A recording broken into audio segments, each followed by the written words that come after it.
Harbor and Shellfish Advisory Board meeting to order for Tuesday, April 5th, 2016. I'd like to get approval of the agenda, and I do have one change. Under the chairman's report, where it says remembrances, this is something Wendy wanted at the end of the agenda, so with the board's consent, I'd like to put that at the end of new business. That would be fine. That's all right? Okay. So I'll take an approval of the agenda.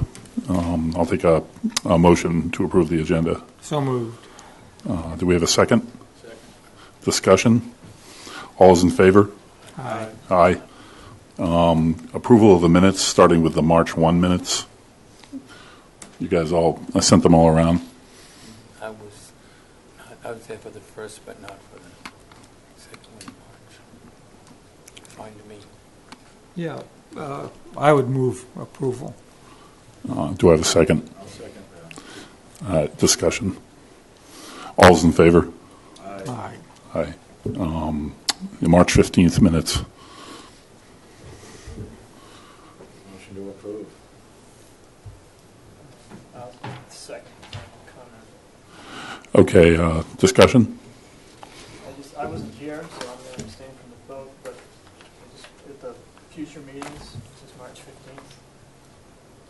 And Oh, okay. I'll correct that.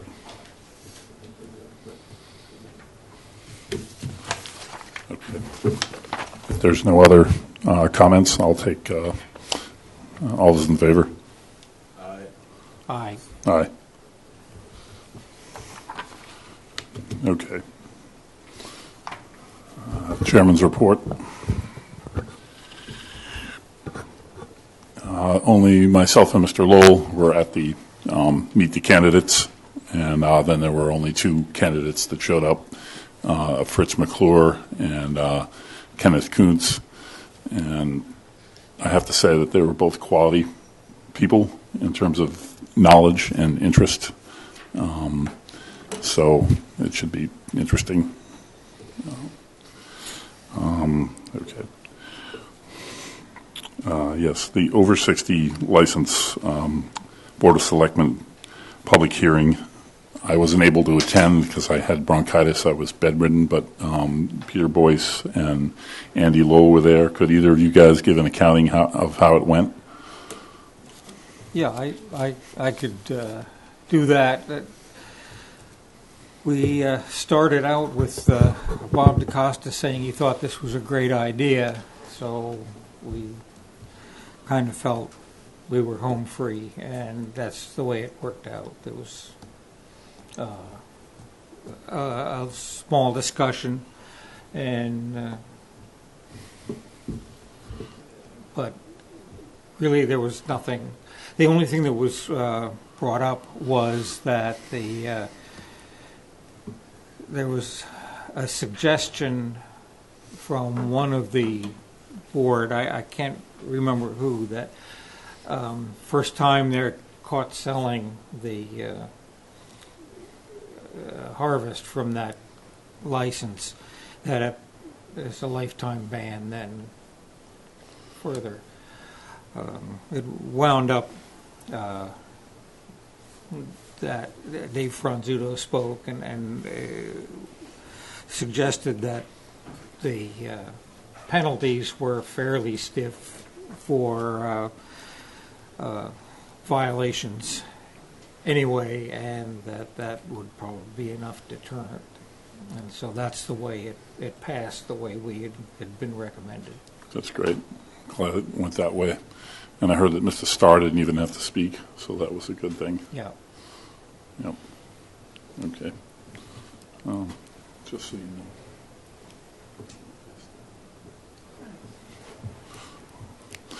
Okay. Marine Department report, Sheila Lissy. Okay, so the lifeguards are hired, and that is done by 46 lifeguards, which 38 were returners, and the rest of them were from the junior lifeguard program, and there was a couple from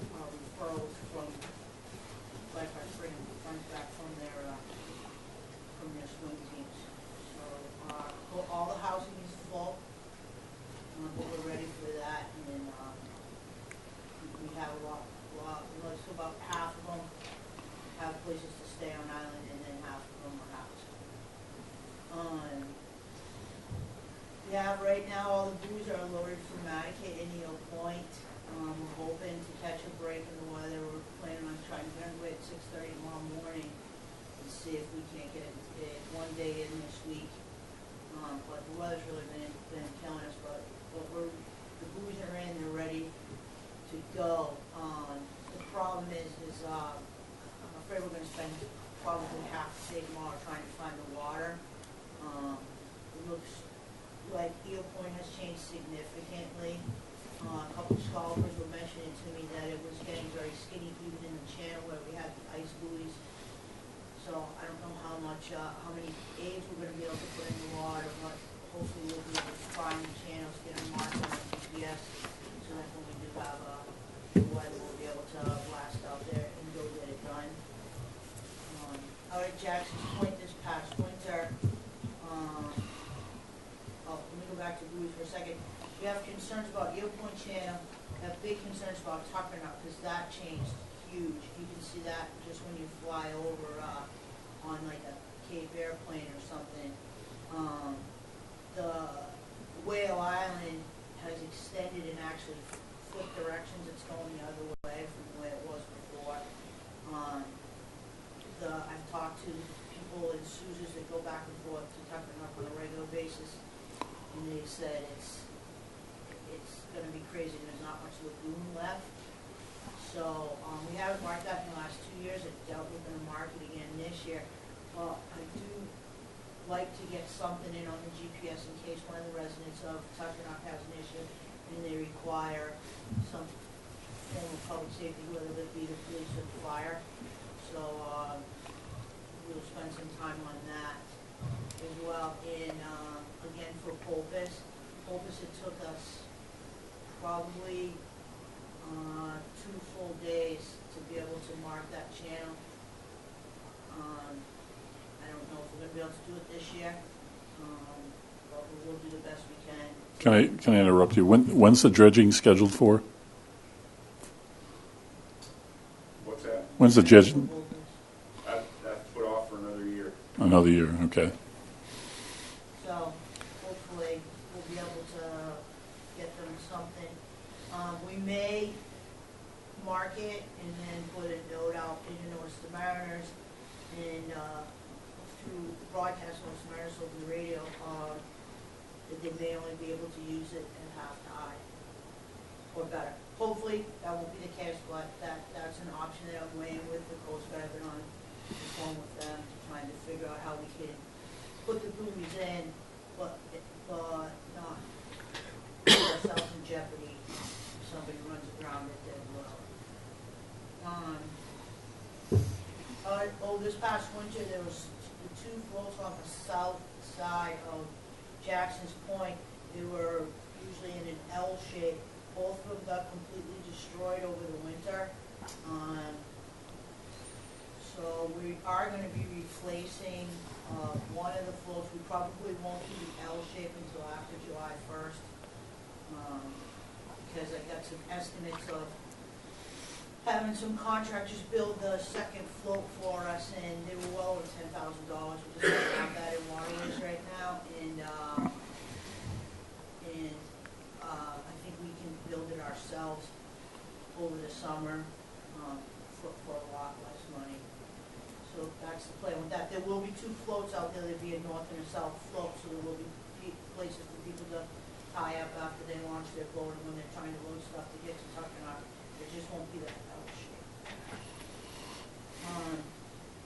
Only other thing is I've been working with the mooring handlers. We've had a huge increase in the number of people that want to live aboard, do live aboards this summer.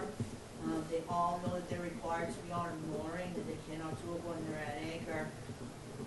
However, most of the people that are requesting to do the live aboard have run into financial difficulties with these mooring companies, so these mooring companies are not allowing them to rent from them.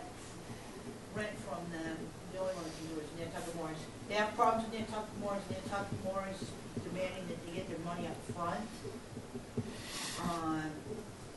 And if they can't get the money up front, then they're not gonna be renting to them, so we may have some issues that we're gonna just have to keep our eyes and be very careful about,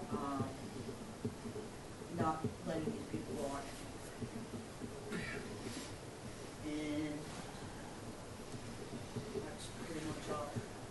I did get a request from from Dan Drake at the Shellfish Association to give him a copy of what we give out to the boaters and what the boat basically gives out to the boaters about soap and gray water discharge and stuff like that. Which I'm going to give him, but he says he wants to do a new one up. It's going to be much shorter and to the point, but he wants to see what we have. So I've been talking to Christine from the boat basin, and we're working on that. Okay, thanks. Can I ask more about the Pulpus Harbor Channel? Is it a problem on the inside or on the outside or both?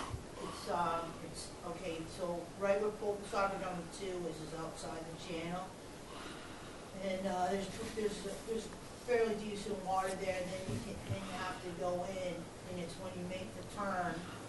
So number 4, we usually have to put almost right up on top of the beach. Yeah.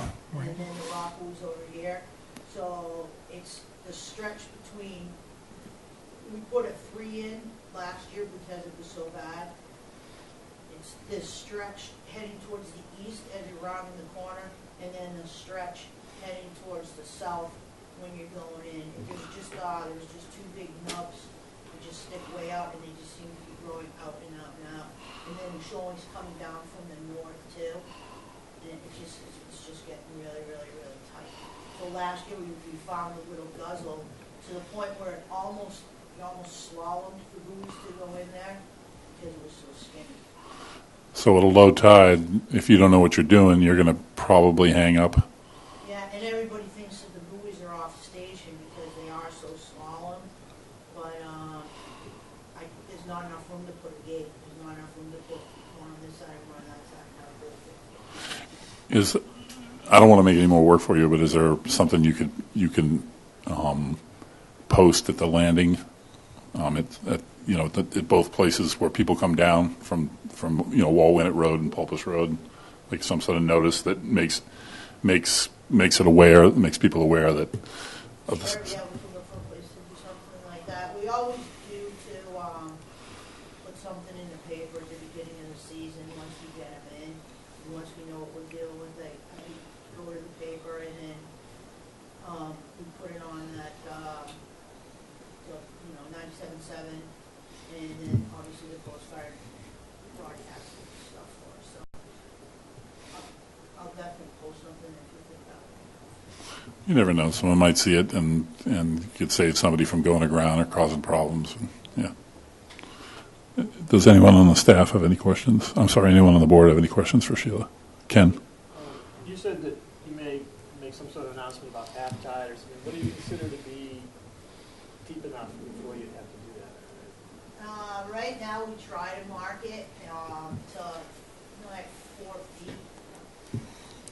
So if we only could get like 2 feet at dead low, then we would probably say something about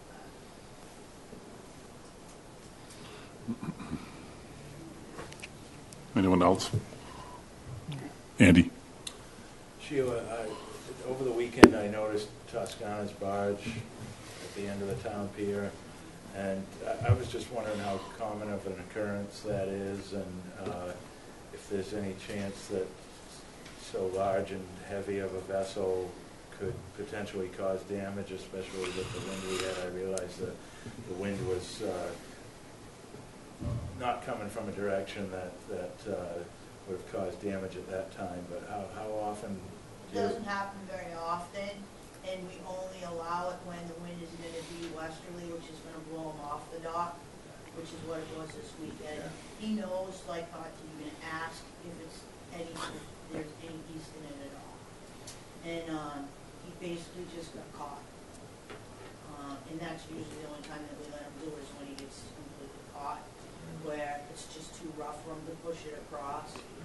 And then we have a conversation, and then like I look at the forecast for the next few days and whatever, and then we talk about how long, whatever, and typically it's overnight or like one day at max, and it never happens after the season starts. Right. Anyone else? Okay. Jeff, Natural Resources Department report. Sure. Sorry, I'm just coming off the call too. Obviously, commercial scallop season is finished up. We're waiting for our last round of catch reports that are due the 15th to come in to get the final tally, but it looks like we're going to be a little bit behind last year. Catch-wise, that being said, at the end of last season, we had more fishermen than facilities. So when we have that number for sure at the next meeting, we'll have that final tally on total load rectified against catch reports. Have a really solid number. Just roughly, what do you think it'll be? It looks like we're going to sneak in somewhere between 9 and 10. Okay. So, again, a lot of the season times it is, guys coming in with 3 boxes or 5 boxes that come in and you'll get directly checked by the board and use their catch reports to catch back up. Okay. So we'll rectify that down a little bit. Going forward, we're starting our water quality sampling for the season tomorrow. Our first round of samples will be out, collecting samples. A number of locations, but we're starting with the ponds to get some of our pre-sampling done before we open Sac Jet and pond next week. So we're trying to get that work done before we let it operate and be able to get out there in and out safely. But that started, and then we'll kind of kick off our season. Again, this year, just like last year, we've included those stream inputs from Fulkus Harbor. The one change from last year to this year is we're moving back one of the stations from where we were closer back to the windswept bogs to try to ferret out where some of the excess nitrogen is really coming from, to see if it's coming from the bogs or from the natural source that ties into that stream as well. So we're kind of adjusting that station to better determine where the nitrogen inputs are coming from. We've been working with the Conservation Foundation very well to kind of source that out and make some headway in figuring out better ways to deal with that. That being said, they've also changed their management schedule a little bit for that area. And the area that we're kind of concerned about is when you're just about to turn on the Molina Road, the big wetland that's there that has the sluice way and big metal culverts. One that they bored up to control the water levels, and they had some of the boards break last year and the flow was heavier than normal. So they repair that and working with us, we're going to be monitoring to make sure that the flow out of that wetland is appropriate, because that's a wetland that serves a good purpose to hold water and let some of that nitrogen get taken up by plants and kind of attenuate itself. So hopefully those things coupled together will kind of make some headway on excess nitrogen getting into Fulkus Harbor, which is major impaired water bodies that are So you'd just be sampling right there where the water comes out from. correct. That's where we used to sample that. So Right in front of the old Grossman property, right? kind of in that area. So we're moving that station back closer to the bog, just to be sure that we know what's coming out of the windswept bogs before it gets into the large wetland. Track if the nitrogen is coming from there, or if it's something that's accumulated in the actual wetland itself that is reaching out at this point. We're trying to figure out what it is, because if it's something that we can adjust, or have the Conservation Foundation adjust some of the management strategies that they use, or reduce any fertilizers or organic products that they use, we can fix that situation. That's obviously the easiest choice. It's naturally from that wetland. That's a whole different animal to deal with. So we're just trying to track that down, because the levels last year were pretty high. So just trying to track that back. Other ongoing projects, I want to say this every time, but hatchery is continuing. We're making a lot of progress. I know anyone that's gone by cosmetically has probably seen that most of the exterior work for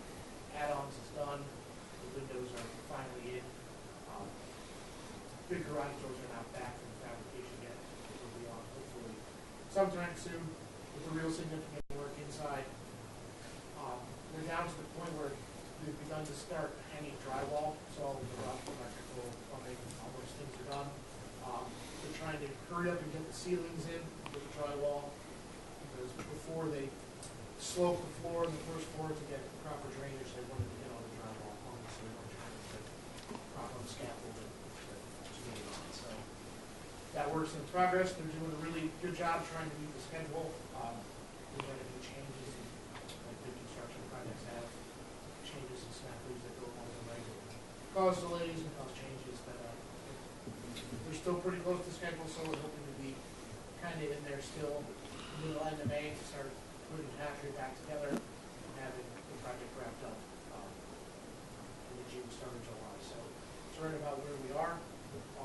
We're definitely hoping that once the project's done, to get everything kind of put together and get everyone in to see the hatchery completed when it's all kind of looking like it's back together. You know, that should be done. But we try to find our office, a lot of our tanks have started to show up, and some of the equipment that's going back in. So making some significant progress there. And just as a reminder to people with that, obviously with us not getting back into the hatchery building in May, and the whole project not being done until July, we're going to be kind of dry running the hatchery this year, so we're going to be trying to produce what we can, but obviously it's not going to be looking to push on big years at this point. That 100 million market at least, as soon as we get it together, get it running, get algae culture up and going, and then next year will be our first full season to really kind of put it through its paces to start for us. So we're excited to kind of get that completed.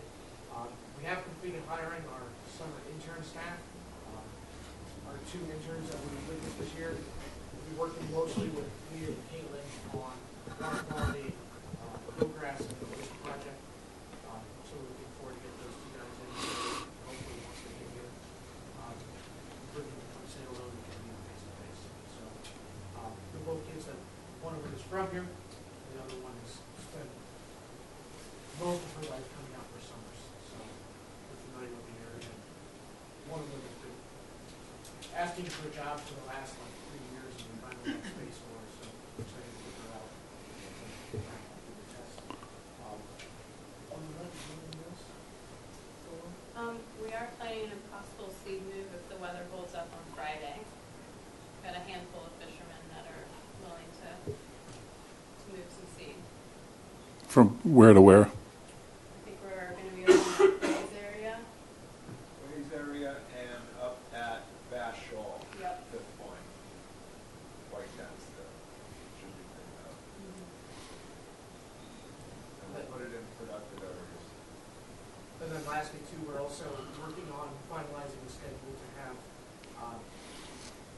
Dr. Costello, who did the eelgrass mapping last summer, come back and give another presentation outside of the one we gave to the Board of Selectmen, more of a public presentation and information session on the eelgrass mapping project from last year. And we'll be outlining what we're going to be doing going forward, and gives a good chance for people to ask questions about why he decided to do some areas and some areas didn't qualify, but to talk to the person who's responsible for all of the work along the way, all the photo interpretation, all of the ground truthing. He was present and was there for, and really an excellent source of first-hand knowledge from someone who's been doing eelgrass mapping for the Commonwealth for a very long time. So hopefully when we have that date set, we'll actually get that advertised and out to the public. It'll be a great opportunity for this board especially to get some information on the eelgrass habitat that we have. So, one more thing, I almost forgot.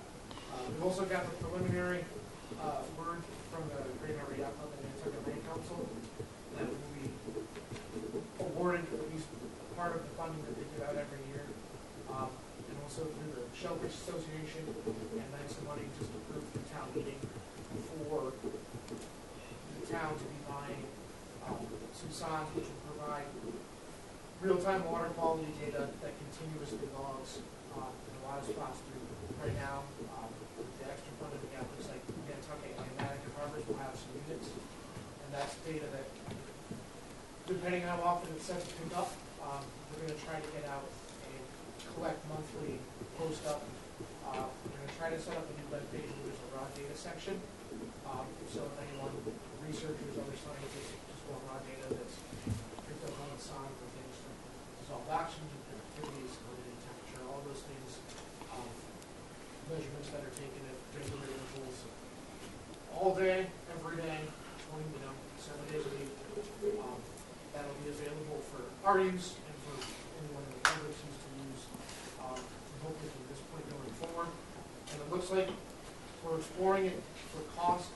We're trying to get one of the units if we have enough funding, hopefully the one that we put near the Sentinel Station in Nantucket Harbor, to even have some direct web connectivity and be able to post in real time onto the web page. So instead of waiting for us to download the shuttle and put it up, it'll be logging all the time so people can see what's going on with the harbor in real time. So we're hoping that comes together and that works out.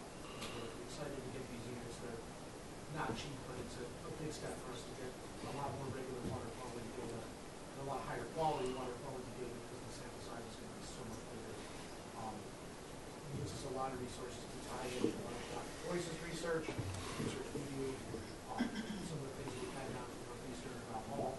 It's just a really nice source of data. So we're excited to get that and going for the summer.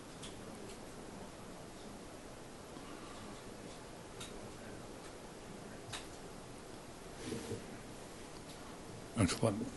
Anybody on the board have a question for Jeff? Andy? Thanks. I happened to attend that Shellfish Association meeting, and there ought to be a roundhouse of applause to the Shellfish Association for granting that. That was a very generous evening on their part, and they also granted some continuing education funding for Leah Cabral, which was just wonderful. I'm curious to know when you're able to acquire the SONS units and when they'll be implemented. Right, so we've begun the process. We're going to be getting enough that we're going to exceed required thresholds to go through procurement. So we've sent some of that information into our procurement officer with the town to get that process started. Some of the money that's coming from the town, obviously just got approved at town meetings, so some of that funding isn't available until after July 1st when our fiscal year rolls over. But we're looking to have everything in place to kind of phase that purchasing in pretty quickly. But we've begun that sort of holding in kind of the next month to month and a half. Everything we'll get through. We'll be buying units and we'll get out pretty quickly. And I also throw really quickly, and I apologize for the Shellfish Association. They also awarded us a grant, and something I'm excited about, and I know Terry's a little bit too.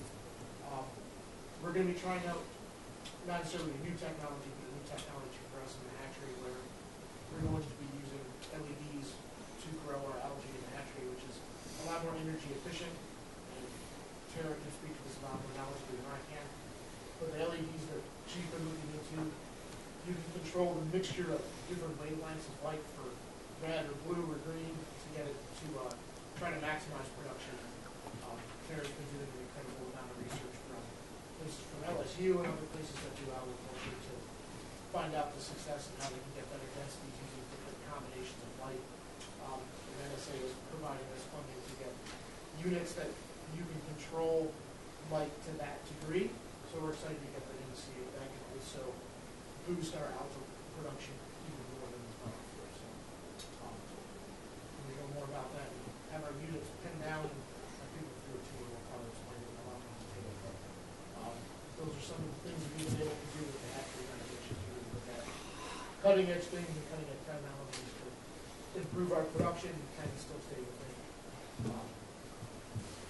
what could be a pretty tight limit sometimes. So we're excited with those things.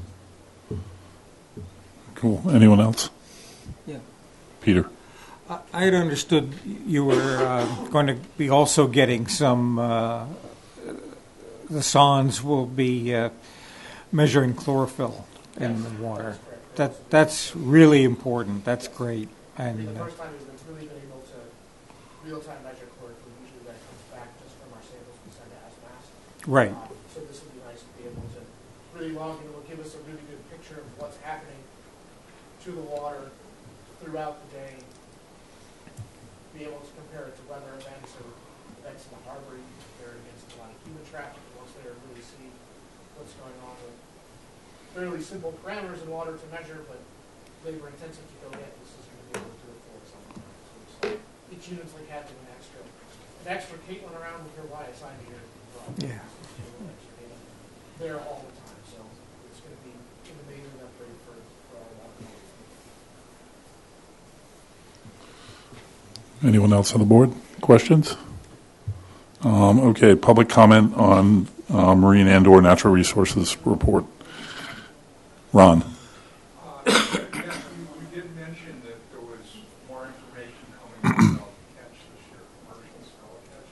But do you have a tally yet on the amount of scallop licenses sold for next year? I sent that in today, and I haven't been able to connect back with the permit window. Just ran out of hours in the day today. One of the things that we did try for this year, though, after hearing a lot of feedback from commercial fishermen who, to sum it up, were tired of filling out the 3-page application, the 4-page application. This was the first year. After the first of the year, we sent out kind of a big packet of information for this year. There was a complete set of regs, summary of changes from the old to the new, fly catch report, and then the first time, this is kind of a try for us, we just sent a basic renewal letter to people that have held licenses in the last year that said simply your name's at the top, if your information is still the same, just check the box for the license that you want, go in and pay for it, show them your state license, and you don't have to fill out the rest of the information, just keep it in the system. We've gotten good feedback from it so far, but it's something that we would like to do, and I think going forward too, we'd like to do to look at ways for people to submit their information online, and then get it back, and then still have to come in and pay and pick up their license. To be able to submit those applications to our office over the internet, we can review it and get back to them so they don't have to run around and do it. Just trying to always find ways to make it simple. And last year we put a lot of, we fill out the same information year to year. Let's find a way to make it easier. Try to make it easier for the successful and make it easier for people. And we'll kind of keep trying to improve that process. New applicants still have to fill out obviously the whole application. Just trying to take steps to make it simple. Any other public comment? Sheila? I forgot to mention something during my report. Is it okay if I say it now? Yeah? Okay, other thing I forgot to mention was we have been receiving a ton of applications of people that want to run charter businesses or different types of businesses like type of that type of stuff, using the town pier as a drop-off and pickup point. Right now, we're pretty much at max capacity down there, so we may be asking for your support when we reject some of these requests. We have the cruise ships that come in 4 times a week, several times a day. That loading and offloading dock is like where all of our loaders, like our with moorings, people that come in from the rental moorings, people that are coming in from the anchor, that's where they load and offload their groceries and stuff like that. Plus we have the charter boat guys down there that have their own set of traffic. Plus some of our slip holders that are on the fixed pier, they have to go up and down ladders. Most of them don't want to make like elderly people do that or even do it with their children, so they come around to those loading docks and use them. And I feel like we just can't take the additional traffic. So right now I'm working with the chief and the licensing people to probably say no to these people, but I just wanted you guys to be aware we may request SHAB's support when we shut these people down because they're showing up from nowhere.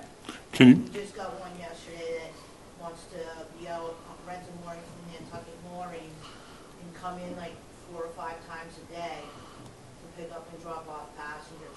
We already, again, we have Blair Perkins down there. He's got that whale watch thing going on. He's from Nantucket. Right. And so like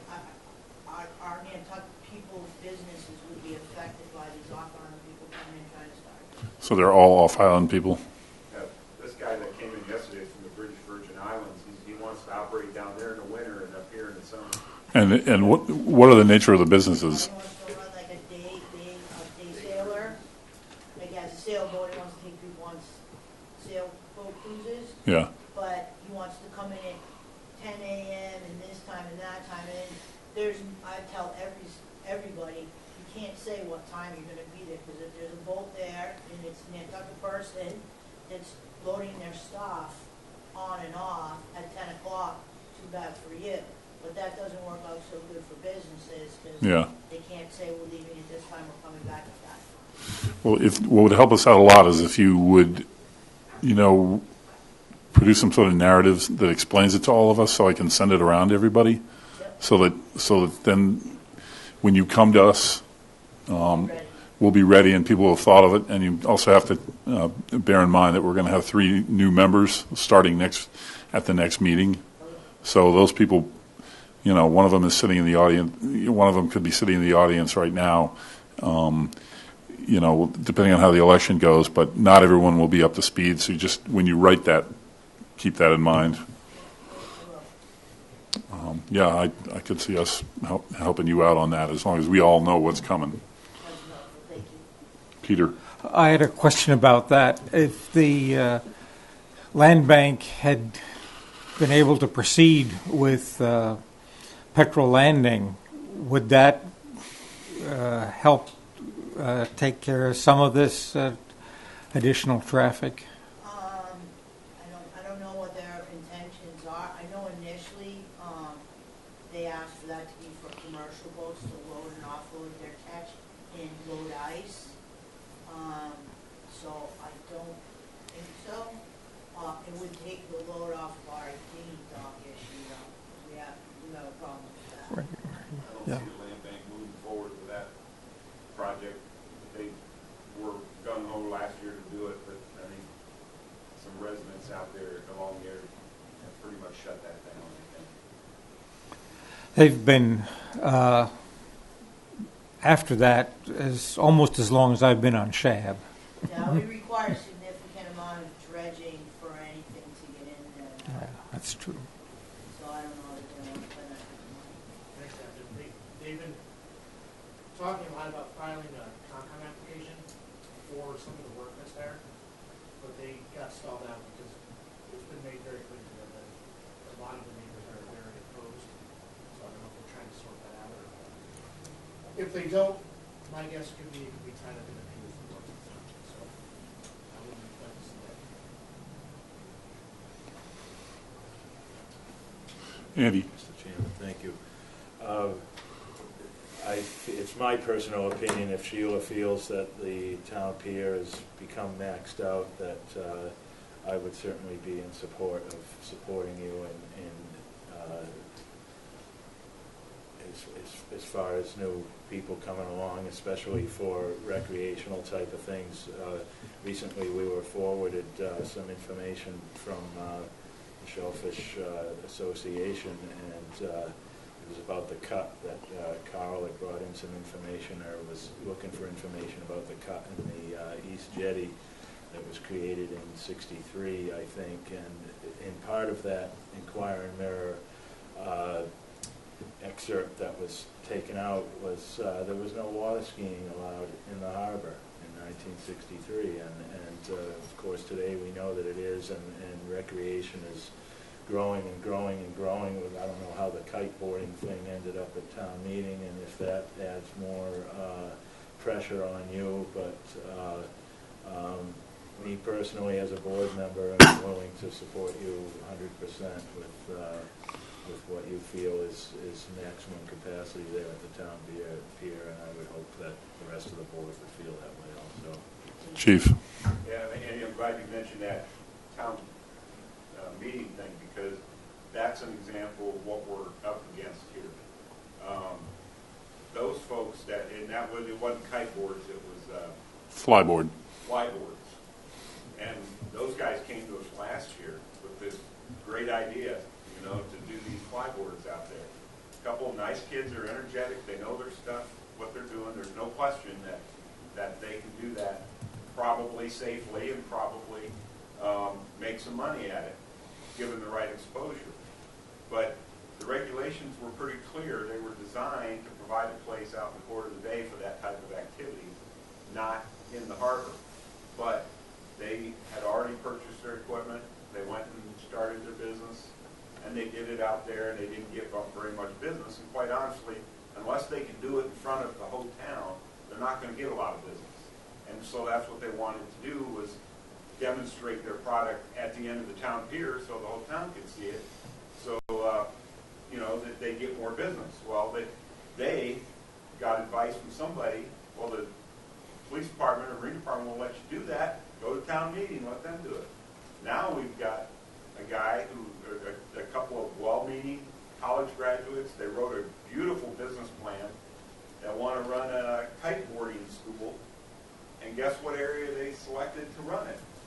Up there in the head of the harbor where the 30 acres of shellfish beds are. And, you know, aquaculture and all that. They've got that whole area surrounded for their kiteboarding school. We're going to say no, but I know what's going to happen. They're going to go to the Board of Selectmen and, you know, make an argument. And, again, there are a couple of real well-polished guys from South Carolina that want to spend the winters down there and the summers up here and doing this business and running, well, they wanted to run jet skis back and forth to carry the people back and forth and all that.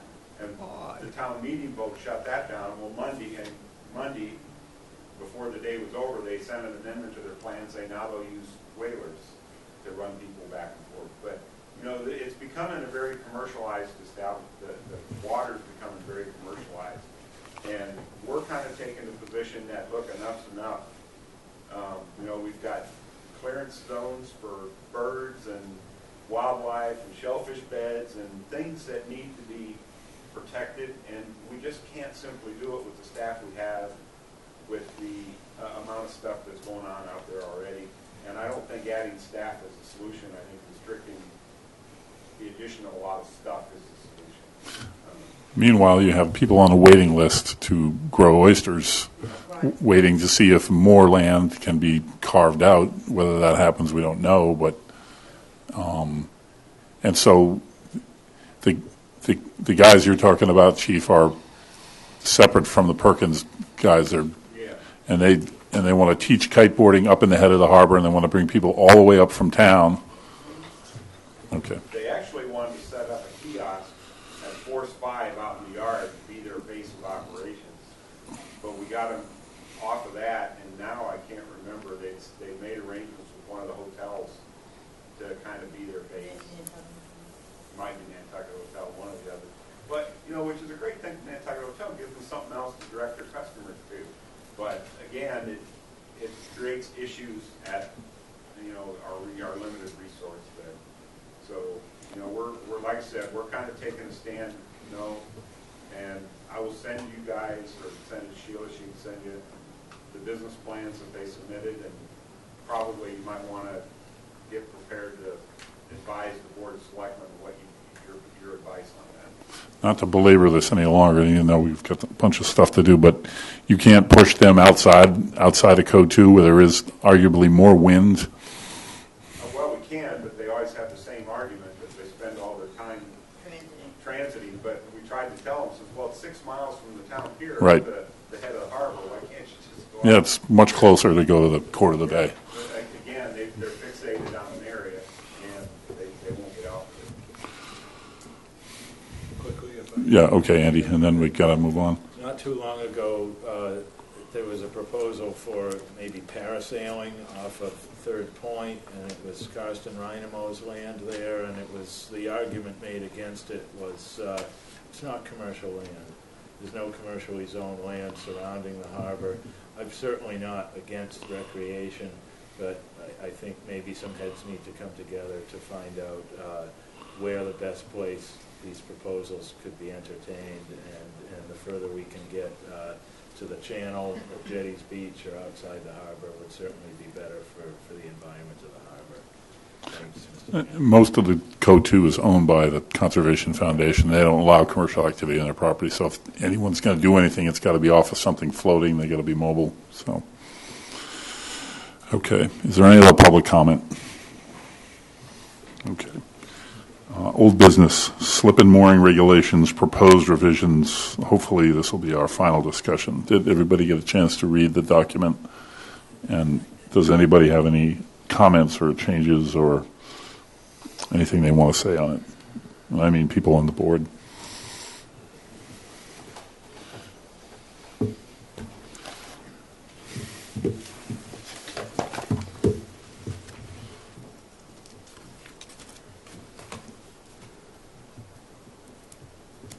Really? Nothing? We've been talking about it for a while, but Andy? Well, thank you, Mr. Chairman.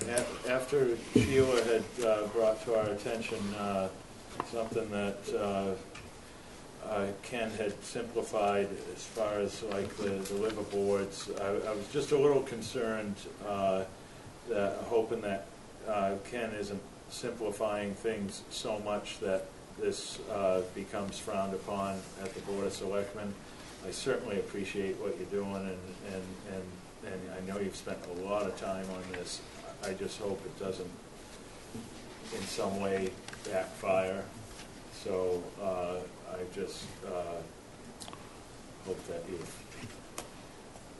gone through this well, and if we do go forward with it, that it's has no negative effects and is looked upon in a positive manner.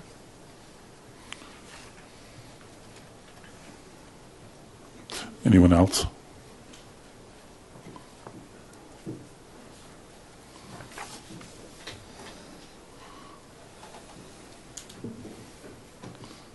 No. Okay. Well, I guess we're going to push this forward, and that means us taking a vote to send it up to the selectmen, and me, the board instructing me to write a letter requesting a public hearing.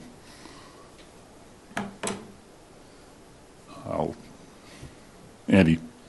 If you would, Mr. Chairman, could you ask if Sheila or Chief Pittman or Jeff? You can ask them. You can ask them yourself. Well, if any final comments on this proposal? Well, we're just going to support what we already have in place. That's going to be our position when it does go to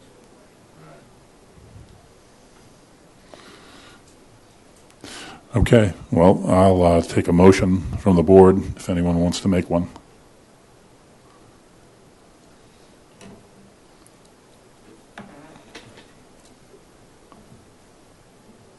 No?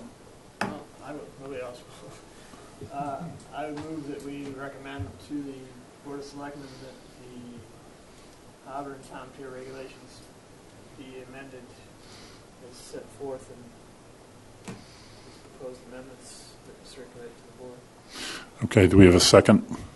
I'll second for purpose of discussion. Okay. Discussion. Wendy. I'm a little bit confused. Mr. Gullison's been spending a lot of time on this. Chief Lucy says they're going to support what's already in place. My thought process is, what's the point? What's her point or what's our point? The point, our point.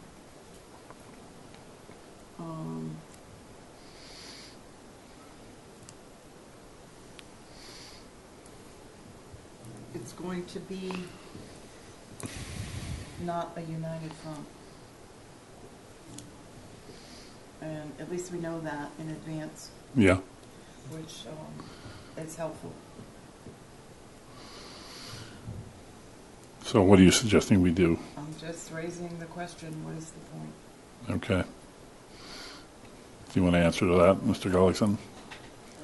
Well, I think the point is, well, I can't speak for the board. For myself, I think that the proposed changes improve the regulations. If the board feels the same way, that we should proceed that way in spite of not being a united front. If the board doesn't feel that there are improvements, then vote against it. But I don't think we should not do something as a board because somebody else doesn't like it. If the board likes the changes, that's a big question.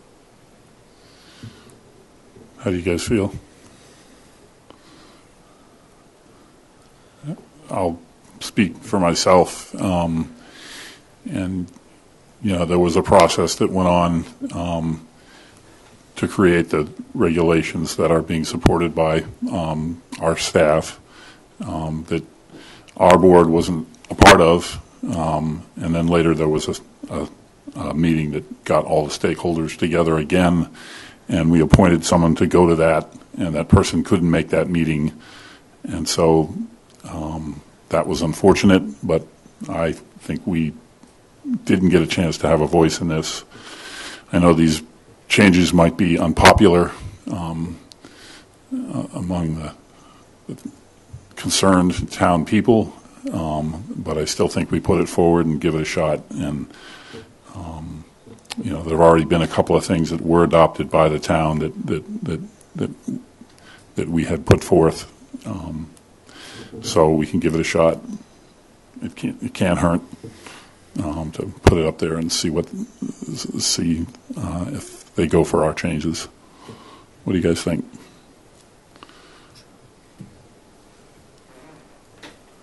Well, I think we have put, Ken especially has put a lot of time into it to try to improve the regulations. I think we should go forward with it. Okay. Agree. Okay. Well, all those in favor? Aye. Aye. Aye. Wendy, you against? Abstain. Abstain. Okay. All right. Shellfish Management Plan, ideas on helping implement the SMP. Did anybody think about this? Anybody have any ideas? Or are we going to, I imagine we'll just keep pushing this down the road a bit, and when we get the new board.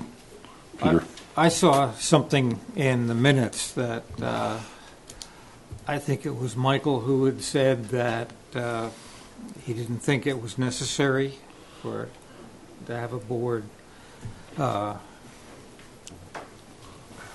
follow up on the implements. I believe that's quite wrong, and I think that it's very important that somebody follows up on the implementations and make sure they're carried out.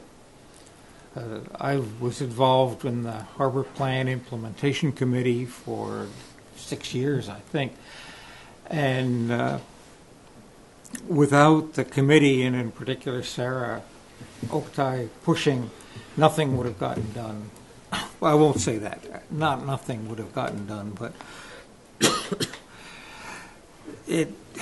at least at that time, the harbor was lower on everybody's priority list than other things, and a lot of things were only done because the committee kept asking what's been the progress on this.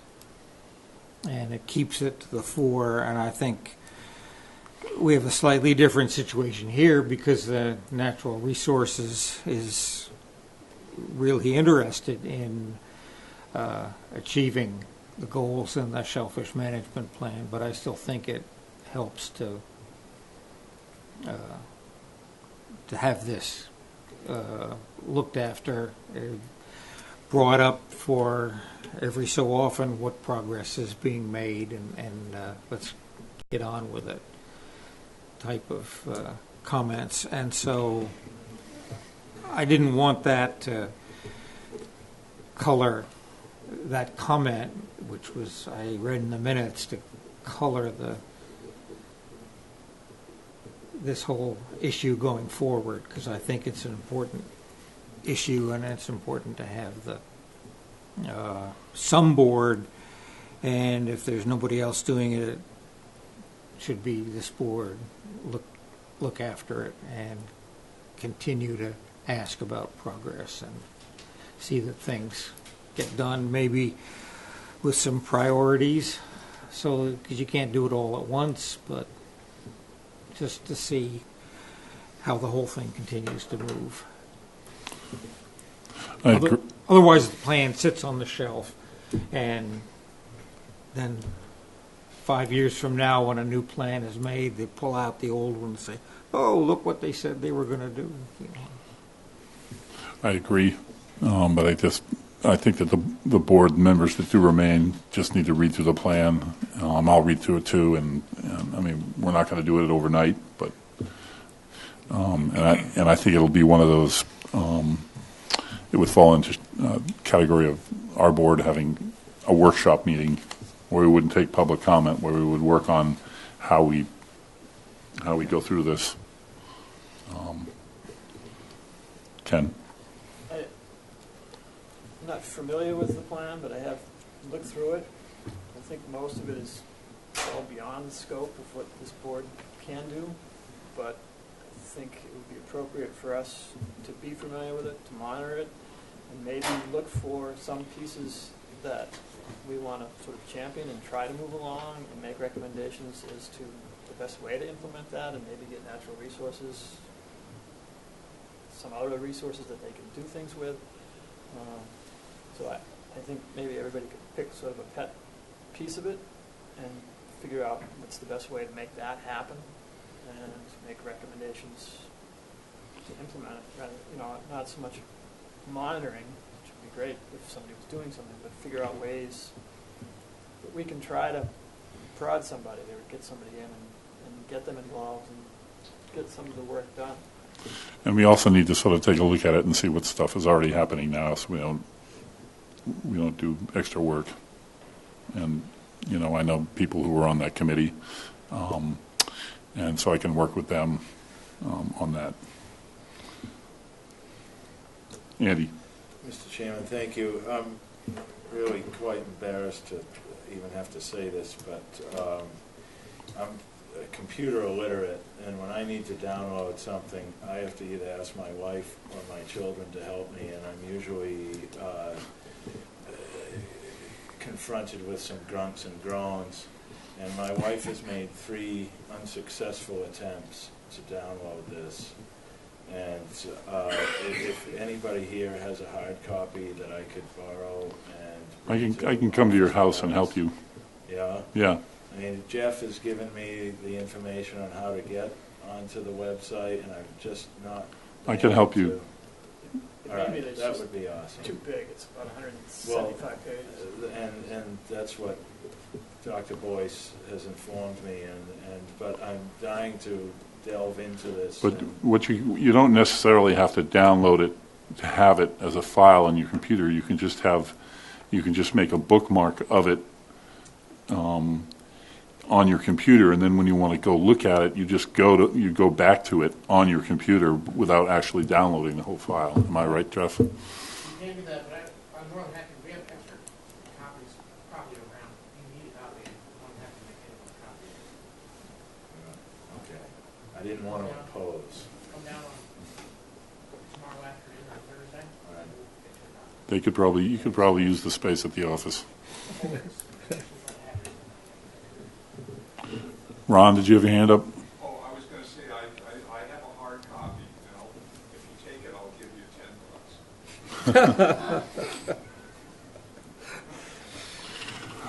$10. Okay, so that'll be a topic for another meeting.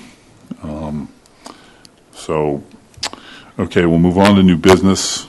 And this is a proposal from Carl Sherlin to amend the town shellfish regulations to change commercial scallop bushel limits to 4 bushels per license just for November. Do you want to go ahead, Carl, and say your piece? For the members of the board that weren't here last meeting, several of us came in and proposed this just to get a feeling from the board. This would be a one-time experiment to go to 4 and 8 just for the month of November. Three or four of us have taken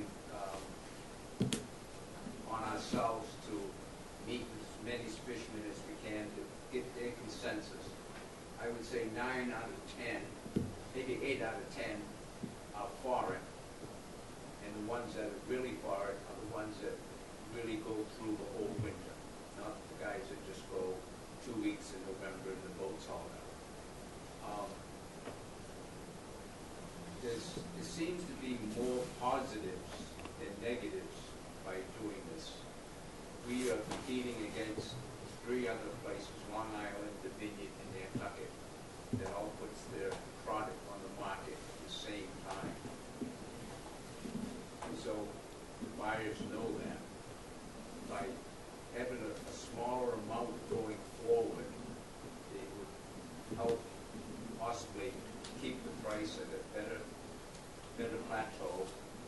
It would stretch out the season for the people that really go at it. What was the other things? And definitely now that we've been discussing the lack of eelgrass. Well, a lot of our crop is just sitting on bare sand. It won't take long to clean them up if they're just on bare sand. So we just wanted to get a consensus from the board.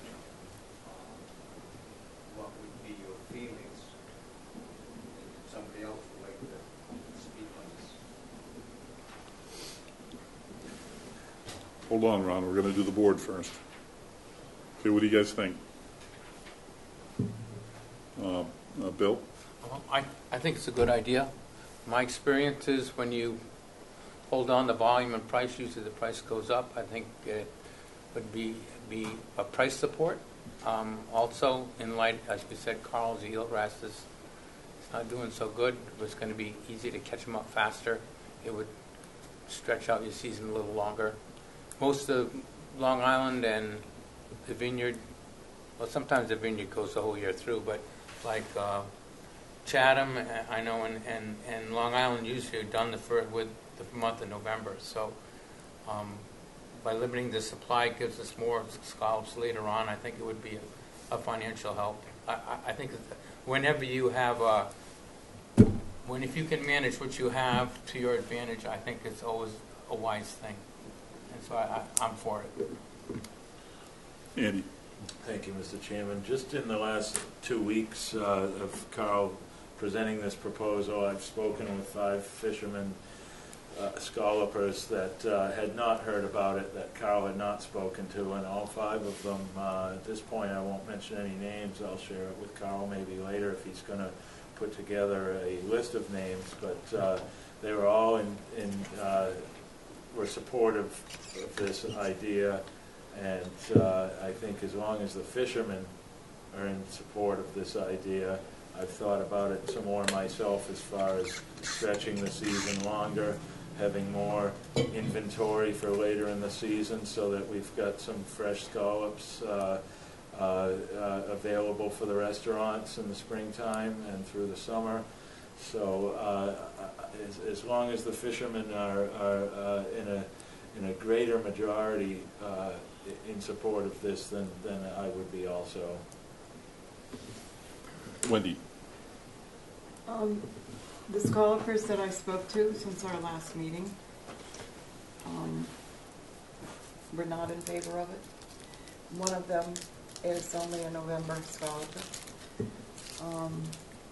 I would like to just express a little concern about the financial aspect of it, because I don't think that's the privy of the board. If we'd be putting the price up, I don't think that's our concern. I also want to say that hearing that we're one of 3 that fish in November, I think we're the only ones that have Nantucket Bay scallops, and I think that the Vineyard has Vineyard-based. Well, there's no such comparison. I'm just thinking that the Nantucket Bay scallop is like, they don't call it the golden nugget for nothing. And so to compare the Nantucket Bay with the Vineyard scallops and Long Island, whatever, it's comparing apples to oranges. I also, at the last meeting, had my own concern, and that would be a shortage of scallops for the holiday of Thanksgiving. I still hold fast to that. We have a limited amount of scalpers going out to begin with, let alone lowering the limit on the limited amount of scalpers that are going out. Those are my concerns. Thank you, Mr. Chairman. Anyone else on the board? Peter? I would tend to support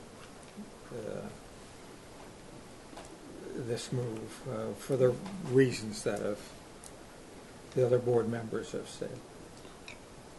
Ken? I'd just like to ask a question, what the experience is as far as the price goes from November to December to January. Do the markets offer, under this, what we're being told, I would think the price would go up now as the season goes on, as it gets scarcer. Is that what happens generally? Bill? Usually, there's like a little bit of lull right after Christmas, and then as things start to shy up because of the bad weather, the price starts rising. I mean, that's what happened this year, I'm pretty sure, didn't it? It was after Christmas and that lull in Christmas right afterwards that the price went up. I'm sorry, pretty sure. I would just add to that, Bill, that you're right. There's usually an increase as demand increases for Thanksgiving and Christmas. Once the holidays are gone by and people's credit card bills start coming in after the holidays, there is a bit of a drop-off. But as you say, it begins to rise again as they really shy up. So this year, it started, 13, 14? It started at 15 and it ended at 20. At 20, right. But the rise, the big rise came after Christmas. Yes. If you guys don't mind, Tara and Jeff, if you wouldn't mind weighing in, I'd love to know what you guys think. I think it's a great idea. Why? I think it's good just to extend the season. I think it'll be a little less pressure on the habitat from the start. I think it's great. I guess for mine, I don't see any harm in trying. It's something that we're hearing from a group of fishermen that want to come put it forward and are suggesting it. They seem to be very supportive of it. Well, we just, wait. Hold on. Okay. There's just a handful of fishermen in this room. And Carl, did you get a chance to run this by the Shellfish Association? I did. And I think even though we can't hold public hearings because we're an advisory board, I think we need to endeavor to get as many fishermen in this room as possible to hear what they have to say. People who are in support and not, so that we are informing people that we're thinking about this. Because otherwise we may end up filling up the selectmen's public hearing with everybody who may not know what's going on and they've already formed their opinions. And I mean, I'm generally in support of this. I like the idea, but I'd like to have more of a discussion. So the way I would do that is I would get a hold of the Enquirer and Mirror and tell them we are going to have a discussion at our meeting, and could they please put something in, news business briefs or whatever, and then maybe Toby Less could write about it in his column, and then the word would get out, and then we could have another meeting. Plus, we would have the benefit of new members who will inevitably have to weigh in on this. So, But the board would put the notes in. right. And then once we formulated how we're going to go, then if it's in the positive, then I would write a letter to the selectmen requesting a public hearing. But on that note, I just got direction from the board to pursue a public hearing for the slip and mooring regulations. It's a three-week process for advertising. And I know that the next item on the agenda has to do with something that the proponent has already gone to the Board of Selectmen and requested a public hearing, and that public hearing is April 20th. So we're looking down the road. What I'm saying is we have some time to talk about this. And obviously the season, right? Yeah, I didn't want to interrupt, but I did want to say, Go ahead. keep in mind when you're scheduling your public hearings too, that not only is there the 3-week time to advertise to have the public hearing, Right. that there's also the 3-week time period after the public hearing is closed, and if a change is made to the regulation, that you're required to advertise that the regulation has changed. Right. So that way you can't change it, to do it. So keep in mind that that process, independent of that, is, I mean, you're looking at a minimum of just 6 weeks of advertising in the front and the back. So Right. obviously, if this regulation is geared, you want to have that 6 weeks end, I would say, prior to November the 1st, April, Plus town administration, meaning yeah, the town manager and the chairman of the board of selectmen have to discuss it before. I would say, Right. You get into June, all of a sudden, there's delays and needs to be reworked. You start to get up against advertising in time Right. for this to really have even any effect in the next fishing season. So, while some are more timely than others, this one obviously has kind of a drop dead date to be done by the will of the board. So, kind of keep that in mind. Oh, yeah. Mm-hmm. Yeah, okay. Mr. Shepherd. Thanks, Jeff. Maybe, Jeff, you could help clear this up. It's my understanding that we don't need to change the regulations, that the selectmen are empowered to, it's already in their power to increase or decrease the limit. I thought that was part of our bylaws. Now, a discussion about whether they should take action like that would follow the same protocol that we've been discussing here. We would want to have like public hearings and inform everyone and all that. But this time of the year, trying to organize scalpers is like organizing seagulls. And I think what we've been doing these last couple of weeks, and I don't think we've gone at it real hard, Carl has, as usual. But it's amazing how many scalpers you run into around town and fishermen. And we have this petition, and I think that holds a lot of weight. And also, I would just like to add and reinforce what Carl said earlier about the demise of eelgrass. Scalloping has always been, to some extent, a windfall industry, but it really is now. I mean, it's like the stock that's out there gets harvested so much more quickly because of the lack of eelgrass. It isn't spread out like it has been in years past. And I think that's really an important matter to consider. And we've already talked about some of the benefits Carl has, but I just think that the scallops are in the water, and it's like money in the bank. And it seems like a logical business model to not sell them for short money and spread the harvest out. It seems like the environment, the fishermen, everybody's going to benefit. Bruce. Yeah, just in comparison, to inform the board that the vineyard towns have 3 bushel limit, probably for the sake of 10. And I don't know if there's any correlation between that and the fact that they typically get a little bit more of a price than we do. From what I've read and from when I was a reporter, they have less of a supply to begin with. They can, and usually do. Yeah. But I think their intent is the same size. And whenever I would call over to talk to, I think it was Pools Fish Market, their price was always higher. Every single time I called over by $2, $3, $4. So.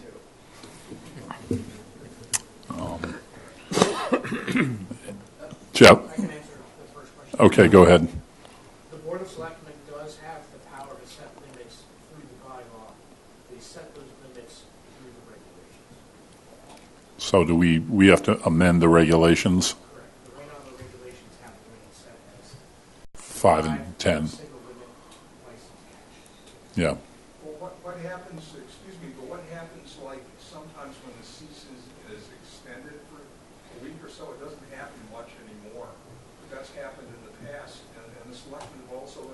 the limit. I remember they've done that before, and they did it without having to go through the formal changing of the regulations. I thought that that was in the bylaw. Not all of that was done. Above board. I mean, not, as an example, the Commonwealth of Massachusetts regulations closes the season on base hogs on March 31st as well. And we have the ability to re-extend it locally, but it still doesn't rectify itself against the state law that it was closed. No one was actively enforcing that on behalf of the state, and it just kind of passed through. But they pay a lot more attention. Yeah.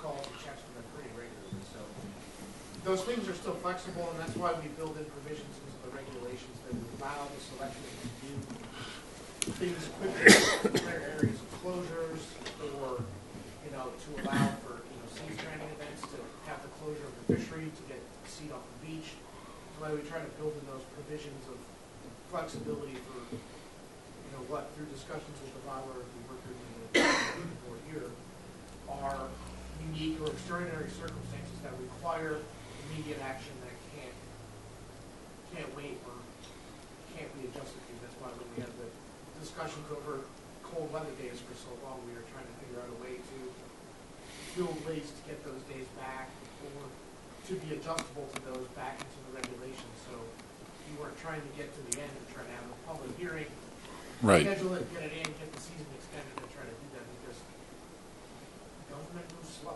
Trying to make up as we make. It doesn't work well with hard and fast days or fishing seasons or hunting seasons or other seasons that come in that dangerous species seasons that don't follow the calendar that we do. Ron? Thanks, Jeff. Ron? Not to belabor this, but it seems like what we're shooting for is not having a regulation to change the limit from 5 to 4 boxes, but to give the selectmen the flexibility to do it, depending on what the conditions and our biologists and the marine department, but the conditions change. If they have the flexibility to raise or lower the limit, it seems like that's what we're shooting for here instead of a specific amount. Carl, have you talked to the one fisherman on the Board of Selectmen to see what he thinks, to get his? Okay, might be a good idea to gauge, because he can have influence on the selectmen if either way, whichever way he goes. So might be. All I'm saying is that the more consensus you can build, you're out there gathering signatures, are you? So the more consensus you can build, the more we can get this out. I think we should have a special meeting, or at least an item that draws people in as best we can, so that we made the attempt to tell people about it, and it wasn't a surprise. Like, I mean, I'll just use the over 60 license situation. We made the attempt. We obviously can't knock on every person's door, but we noticed all the meetings, and there was a story in the Inquirer and Mirror, and these people obviously didn't hear about it, and well, they went ahead and effected a change, and that's a good thing. But having a meeting that is well publicized, even if only 2 people show up, and plus you're out there, so. Well, it's like the town meeting. If you don't go and voice, and you don't go and vote, you can't bitch. The board is there, it's published, and if people don't show up, they don't care, it's not that long. And Right. some of the people I approached, they said, well, that 4 and 8, I don't know about that. I'd rather see, this is just an example, you hear it all the time, I'd rather see 5 and 2, or I'd rather see this. I said, well, all right, why don't you start that? Well, oh no, I don't want to get involved. Yeah. Oh no, let somebody else do it. Right. So this group, with the signatures, are trying to do something. It's not so much the price. The money pot is coming up more than once. It's to extend the season to the people that really go. were still scalloping in March for a season that the first 2 weeks they didn't think they were going to get to Thanksgiving. But if you put the time and effort and focus on what you're doing, you can get through. Thing is that if you do it, you might get more people who don't usually go the length of the season that will go the length of the season, realizing that there are maybe more scallops out there. So you might generate more competition for yourselves. Well, they better have their license. Right. Right. And a boat and an outboard and all the good equipment. Right. Ken. To me, the regulations, as they're written, are pretty clear. It says the Board of Selectmen shall allow the taking of 5 level bushels. So if somebody wants to change that, and I'm not saying one way or the other whether I think that's a good idea, I think you want to be really clear about what you're asking for. If you want 4 bushels in November, then that's what you're asking for, and that's one thing. If you're asking for it for a 1-year change, then that should be clear. If you want to give the selectmen flexibility to change levels kind of at their whim, you may do it at your own peril, but if that's what you want, be clear what you're asking for, because I don't think there's any question that it requires a change in the regulations, and you're getting some idea what's involved in changing the regulations. So be careful what you ask for, because you may get it and you may not be able to change it. And Carl, It's a one-time, 1-year trial. okay. I mean, how simple can that be? Okay. Andy. Maybe it would be better to be able to implement better flexibility within the Board of Selectmen to be able to adjust this per season. I mean, now with natural resources more involved, the catch report, they're looking at catch. Every season is different. And if there happens to be a season when there's an abundance of adult scallops out there, you could start with the 4, end with 6. I feel it would be a wonderful opportunity to somehow implement more flexibility on the catch for every season. I realize Jeff hit the nail on the head with government working slow, but if this flexibility were out there, it could work for the season at hand, and every season is different. Okay. Ken. Just ask Jeff, if I could, do you know, is there a state limit? There is a state limit. The state limit is 10. But they also, Per license. in our talks with the state sets that number, and then they also make it very clear that for local fisheries, they try to leave a lot of that in the control of the specific towns to manage. But the state obviously lowered that to 5, the maximum. Couldn't go any higher. So I think they try to build in flexibility enough to towns make smart decisions on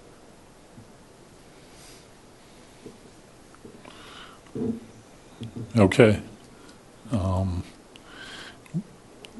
I want to push this up to a future meeting, but I'd like to be able to get the word out there. So, what does the board think on an upcoming meeting? We're probably talking sometime in, between now and the next meeting. I could certainly try and get the word out there. So the next meeting today is the 5th, so the next meeting is the 19th. And I can contact the Inquiring Mirror and Toby Lesk and try and get people to know about it. And Ken, you guys can spread the word even more. Okay. How does the board feel about that?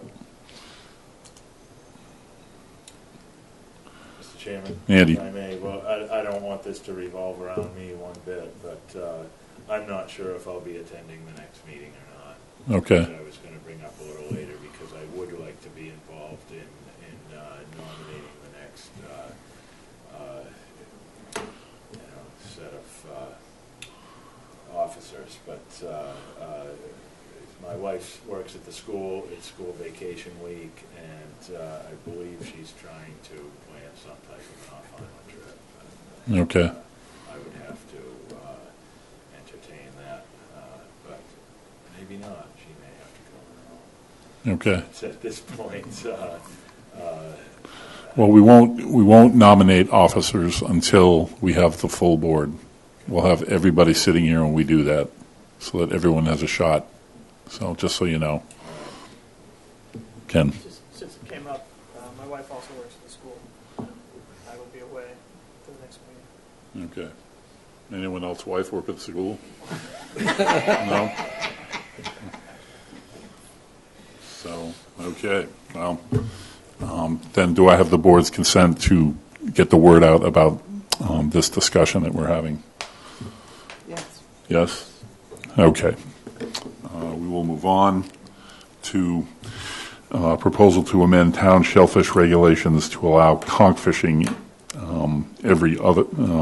every season in Nantucket Harbor instead of every other as it is in the regulations. The proponent, Mr. Pronk, isn't here, but you guys should know that he has already been to the town and been to the Board of Selectmen at their last meeting and got a public hearing to get this regulation change, just so you know, and that public hearing is April 20th. But I still think we should have the discussion. Certain people who don't come to meetings a lot are here, and I'd like to hear what they have to say. So as I recall, Mr. Pronk wants, well, just let me back up. The Shellfish Bylaw Review Work Group recommended to this board after lots of testimony from knowledgeable fishermen, law enforcement, that the conch fishermen fish Nantucket Harbor every other year, and that correct me if I'm wrong, Matt, okay, that it only be 30 pots per person, correct? And so all of that to take it easy on the harbor, and there was only 3 conch fishermen anyway. Mr. Pronk, having recently purchased one of the 3 conch fishermen's business and license, wants to change that, wants to be able to set 100 pots and fish the harbor every year. Thinks that, and I don't know if I'm misrepresenting him at all, but he did call me, and thinks that there's plenty of conch out there to be caught. And so I'm hoping to hear from the board members. Some of you were here when he was here proposing that. I want to hear what the board has to say, and then I want to open it up to the public, because I'm going to end up, writing a letter to the Board of Selectmen on how we feel about it before that next meeting. So I'll need the board's direction. Okay, Wendy. Mr. Chairman, could we hear from the 2 conch men before we give our comments? You guys okay with that? Yes. Okay. Jim or Matt, whoever wants to go first. I'll go first. I'm never here. For those that don't know me, my name is Jim Ellis. I am the 3rd conch license out here. Actually, I've had my license longer than both of the other guys. I've had it since the early 80s. I don't fish the harbor. I had a different career. I had 32 years with the state police, so I didn't fish full-time. I since retired, and I still don't fish full-time, but I still conch fish. I think the board did a good job listening to guys like Andy and Matt. They fish the harbor. They know what it can sustain, and they know what it can't. And if you put an overabundance of pots in there, I don't think it's going to last long. And speaking as a conch fisherman, The outside is getting more difficult to fish because you have the vineyard guys right off the beaches, right in the Quarter Bay, including also your draggers, some of the day draggers, guys who are fluke fishing. They're getting mostly novice, usually novice, but they're still conch fishing as a bycatch type thing. I think in order to sustain the conch fishery in the harbor, you have to let it rest. And you guys obviously have done that. Matt and Andy took it upon themselves when I did retire. They actually both had asked me if I wanted to fish it. I said, no, you guys have your own thing going. Go for it. I don't need to be involved. I'm out in Nantucket. I'm out of your hair, but I think it's a good idea to let it rest and to let it regroup. So basically, I'm here to say I support your maneuver, your recommendation to the board and passing that, and that you listen to the data, somewhat data that Matt and Andy had, brought about. When you say you support our maneuver, you're talking about our previous recommendation that amended the regulations. Right, I support that. I support keeping it as it is currently. I don't want it changed, and I don't think throwing 100, if he threw 100, I threw 100 plots in, and Dan threw 100 plots in, how long do you think the harbor would last with pond? Not very long. These guys fished a limited amount every year. They took it on that year. I don't know what it was, 70 or 80 plots. They didn't dump a lot, and they let it rest a year, and then the other guy would come in. Right. This way it just extends. We're talking about extending to scallops, the pressure. This extends the same thing in the conch fishery. And it, lets the harbor rest somewhat. Because it is a smaller part of your total 200 pots. Give you a little bit longer time to fish it in different areas. You can fish it out if you have 100, 200 pots in there. You're going to fish it out. Where are you going to go now? I definitely have to go outside. And you got to let it rest anyhow. It's not going to cover your conch. It's not like a skull. Conch take a while to mature to the legal size, and I think they're up to 2 3/4 inch width now, and they've been going up 1/8 of an inch in the last 2 or 3 years. But I look at it and said, obviously you did your homework, you made the recommendation, it's there. You listen to the guys that fished it like that, right? Why change something? Let's see how it works out. And if it doesn't work out, you can always change it back. Right. Or get rid of it, and then allow fishing year after year. That's my personal opinion. Thanks, Jim. Matt? As you can imagine, I got a ton to say about this, but I've struggled to streamline my thoughts to just include all of the main points that we've talked about for a long time now, since we started talking about the Shellfish Management Plan, and Andy and I since the very beginning. And I kind of drew up a little historical discussion about how we got to where we got with this regulation, and I can certainly answer at probably great length any questions that you might have after hearing this. So I'm just going to read it. Okay, and is it something you typed up? Yeah. So when you're done with it, can you send it to me so I can send it to everybody? Yeah, I got to make it a little more user-friendly, but... That's fine. But I will, yeah. All right. Mr. Chairman, if I may quickly for clarification. Andy. When you're mentioning Andy, you're talking Andy Roberts? Yes. Thank you. Yep. Thank you. Okay, I didn't bring the right glasses, so I can't see you in the paper at the same time, so... That's fine. I don't know who I'm looking at right now. Okay, so the existing regulations on conch fishing in Nantucket Harbor are 20 years in the making, 15 years in practice, and 2 years vetted and approved by the Shellfish Bylaw Review Work Group.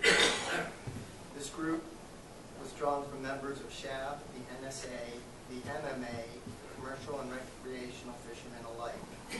By unanimous vote, the BOS adopted these regulations on March 2015. I speak as one of 3 current permit holders and also with the experience of full-time conch fishing in Nantucket since 1996. When I began conch fishing, the fishery had been inactive on Nantucket for many years.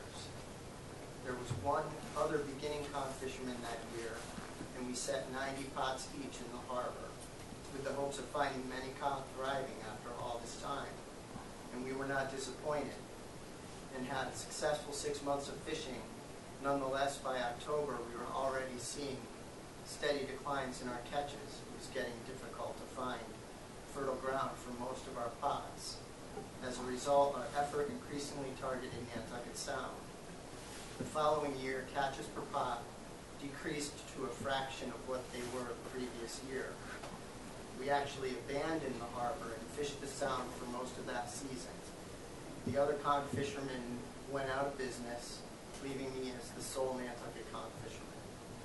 The next year, having found that the harbor had not sufficiently rebounded, I fished exclusively in the Sound. On the 4th year, a new conch fisherman, Andy Roberts, purchased a Nantucket permit and fished 50 to 60 pots in the harbor with reasonable success. I stayed fishing in the Sound with the full understanding that the harbor would not adequately support 2 fishermen. The 2 of us made an agreement based on what I had learned about the harbor. Number 1, its inability to effectively fish more than a set number of pots. Number 2, its need to sit fallow so that the stocks might rebound enough to ensure profitability. And 3, that state regulations were not created with Nantucket harbor fishery in mind. So we decided on a fallow period every other year for the harbor conch population to recover. To ensure greater efficiency, we also opted to alternate open years during which we would each fish the harbor alone. We continued this arrangement for the next 15 years. It was successful for both of us by keeping our harbor fishery profitable. Without having a guarantee of an adequate number of conch available in the harbor, I'm not sure either one of us would have continued to fish there. In the harbor, the conch population will never be fished beyond the point where it is profitable to do so. And Nantucket's harbor fishery does not exist in a vacuum. It is always measured against the profitability and efficiency of fishing the Sound. And then we get on to kind of the next part of it, which is in 2012, Chief Pittman decided the town's regulations and bylaws governing Nantucket's fisheries were in need of an update. At that time, all local fisheries, both recreational and commercial, were under review. And during that time, it was considered whether or not Nantucket had the authority to make and enforce rules governing its local fisheries. Specifically, Nantucket's residency requirement for town commercial fishing permits, which really are the cornerstone for local control. This was vetted through town council, and the town council said that yes, Nantucket did have this authority to require the residency requirement, and significant parts of Andy and I's agreement were then codified into the law. It now states that pots set in the harbor are limited to 90. Tags would be issued equally to existing permit holders and are transferable. Every other year, the harbor is closed to all conch fishing to allow populations to recover for the following year. At the time they were adopted, these regulations had the full support of all the participants in the fishery and the Shellfish Bylaw Review Work Group, the Shellfish Advisory Board, and the Department of Natural Resources. And as I've already said, the Board of Selectmen unanimously agreed. The important part of this is that by setting itself apart from the laws governing the state fisheries, Nantucket took a large step in supporting its claims of sovereignty over current and future disputes with non-resident fishermen within Nantucket's harbors.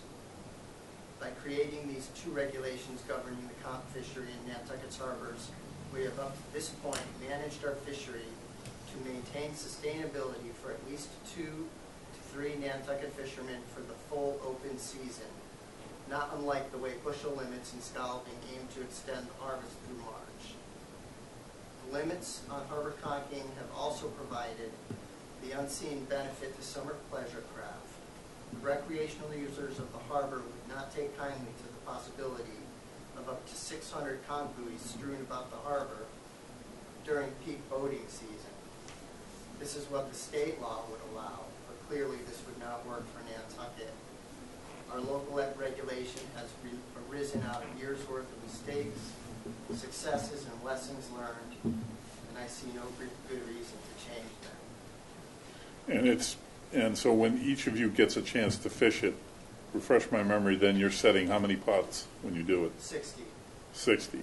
60 was kind of the rule of thumb, and that evolved. I heard, I just recall 90, but maybe that's... Well, we went back and forth. 90 was too much.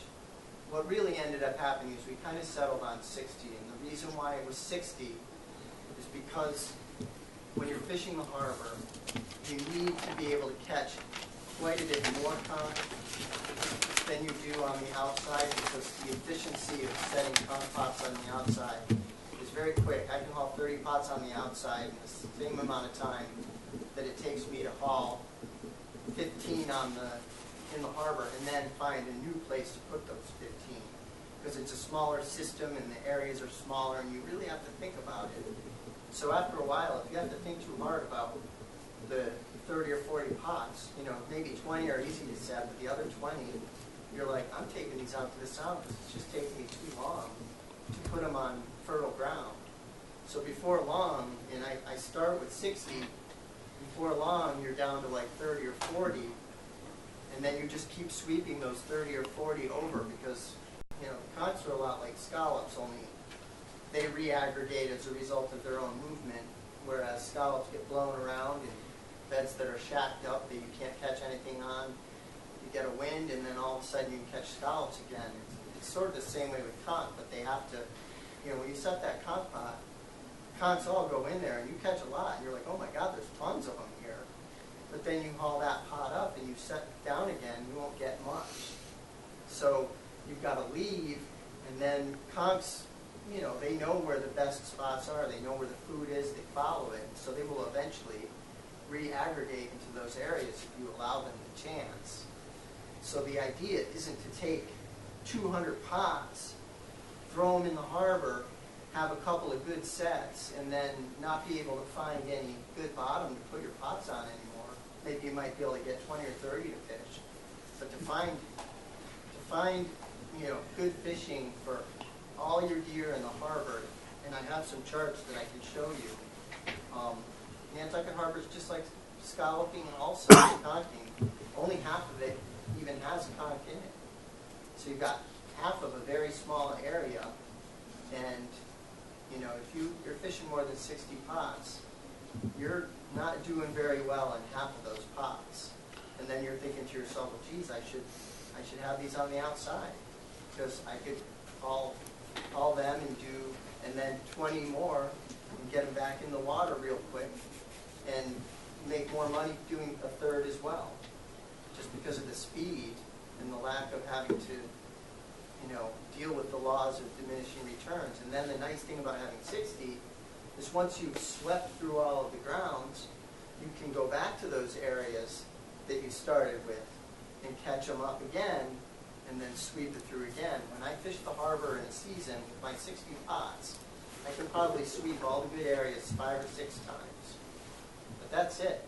And then by October, November, depending on when you started and how hard you fished it in the spring, you've caught, almost all the conchs. And if you go back there the next year, you might get them a couple of weeks, 2 or 3 weeks, and then you're like very quickly deciding that you're wasting your time, which is, it's a very important part of conch fishing, is being efficient and not wasting your time.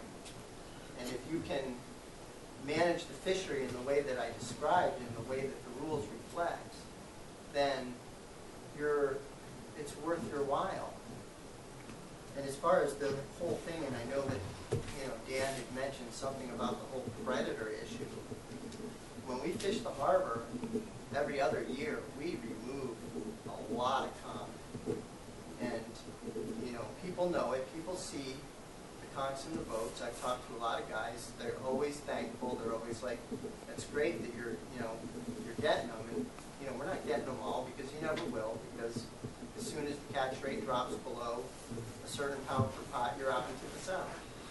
Because it doesn't exist by itself. And I just had one comment about the whole idea of conch spraying on scallops. First of all, I've used bay scallop guts for bait with conch fishery. I've used every kind of bait you can imagine. And the only thing that I cannot catch conch with is scallop guts. Fresh, frozen, huge piece cut into the size of a loaf of bread. Put it in the bag, not a single conch goes into the pot for it. It's really remarkable because I can put a bag of quahogs in there and catch a bunch. I can put a bag of mussels in there and catch a bunch. I can put a bag of green crabs in there, surf clams, you name it, anything. But scallop guts is a waste of time. And so sorry to cut you off. As a scalloper, fishing in the season, and you probably haul in a bunch of conchs as you're going along, would it be easy to, would you get the impression as you're fishing that the harbor is overrun with conch? Would that, because Dan made me think that the harbor is just overflowing with, and he kept saying it's the main predator of scallops and the main reason it declined. That's his argument. Hold it, and I want to understand that. I have an answer for you on that. Okay. Dan's been conching for 2 months. Dan set some pots in areas that do not get fished very much because of boat traffic. It's very difficult to fish the mooring field. It's very difficult to fish the channel on Hussey Shoal, and it's difficult to fish the jetties because in the summertime there's a lot of traffic there.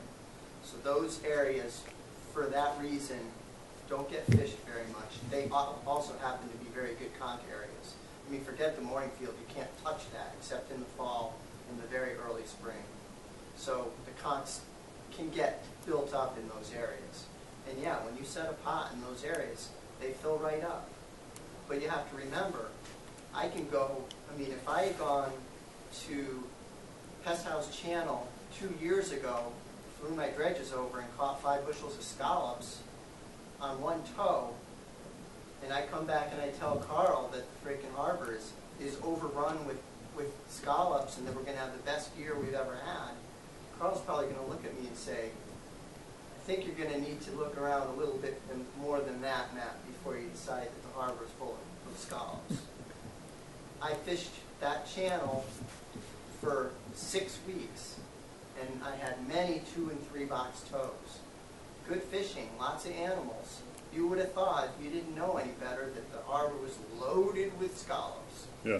2 years ago was not a particularly good year for scallops in the Nantucket harbor. Dan fished 30 pots on very good conch bottom, and he saw what we all saw. I caught him too. Pots were full. That's what happens when the harbor is in fish. You get full pots. And that was last fall? That was last fall. Right. And also you see a lot more conchs come from the outside into the jetties because they're closed.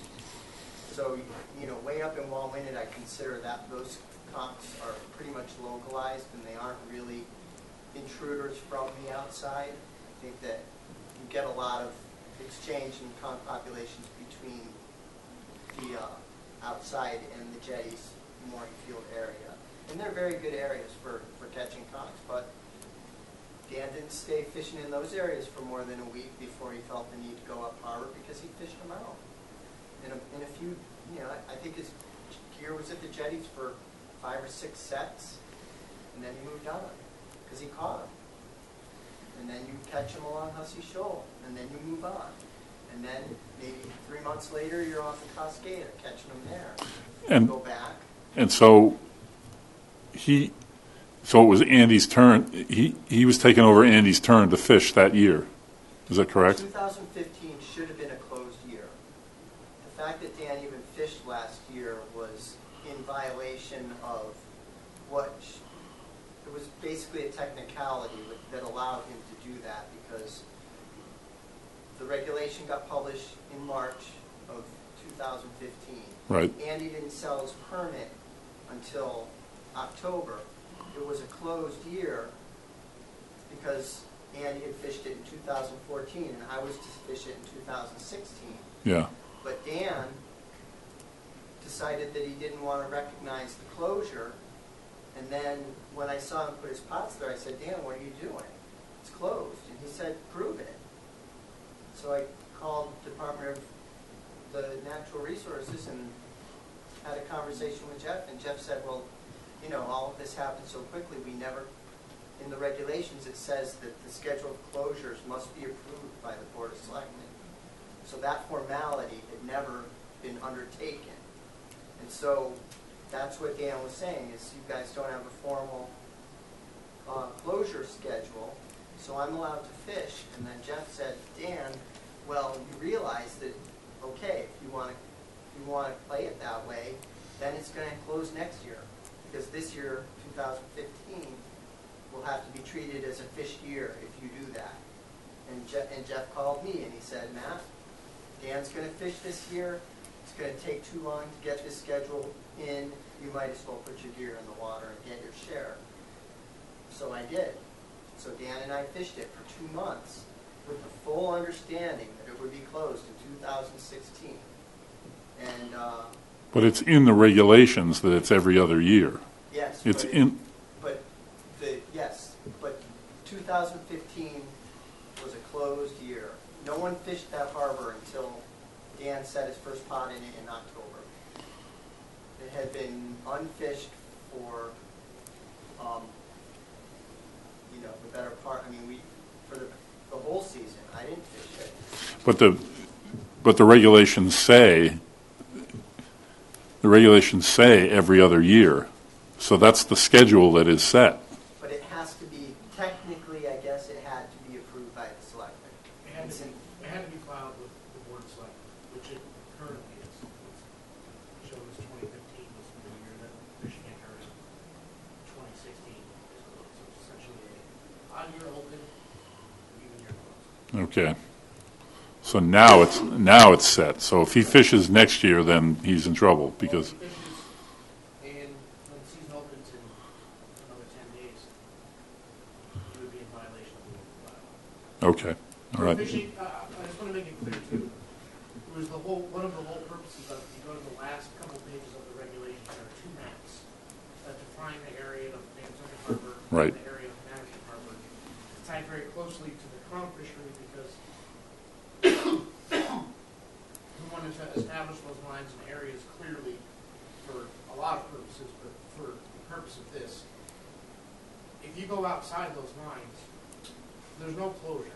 Right. Fish your full 200 pot limit out in the sound, as long as you're in compliance with state regulations.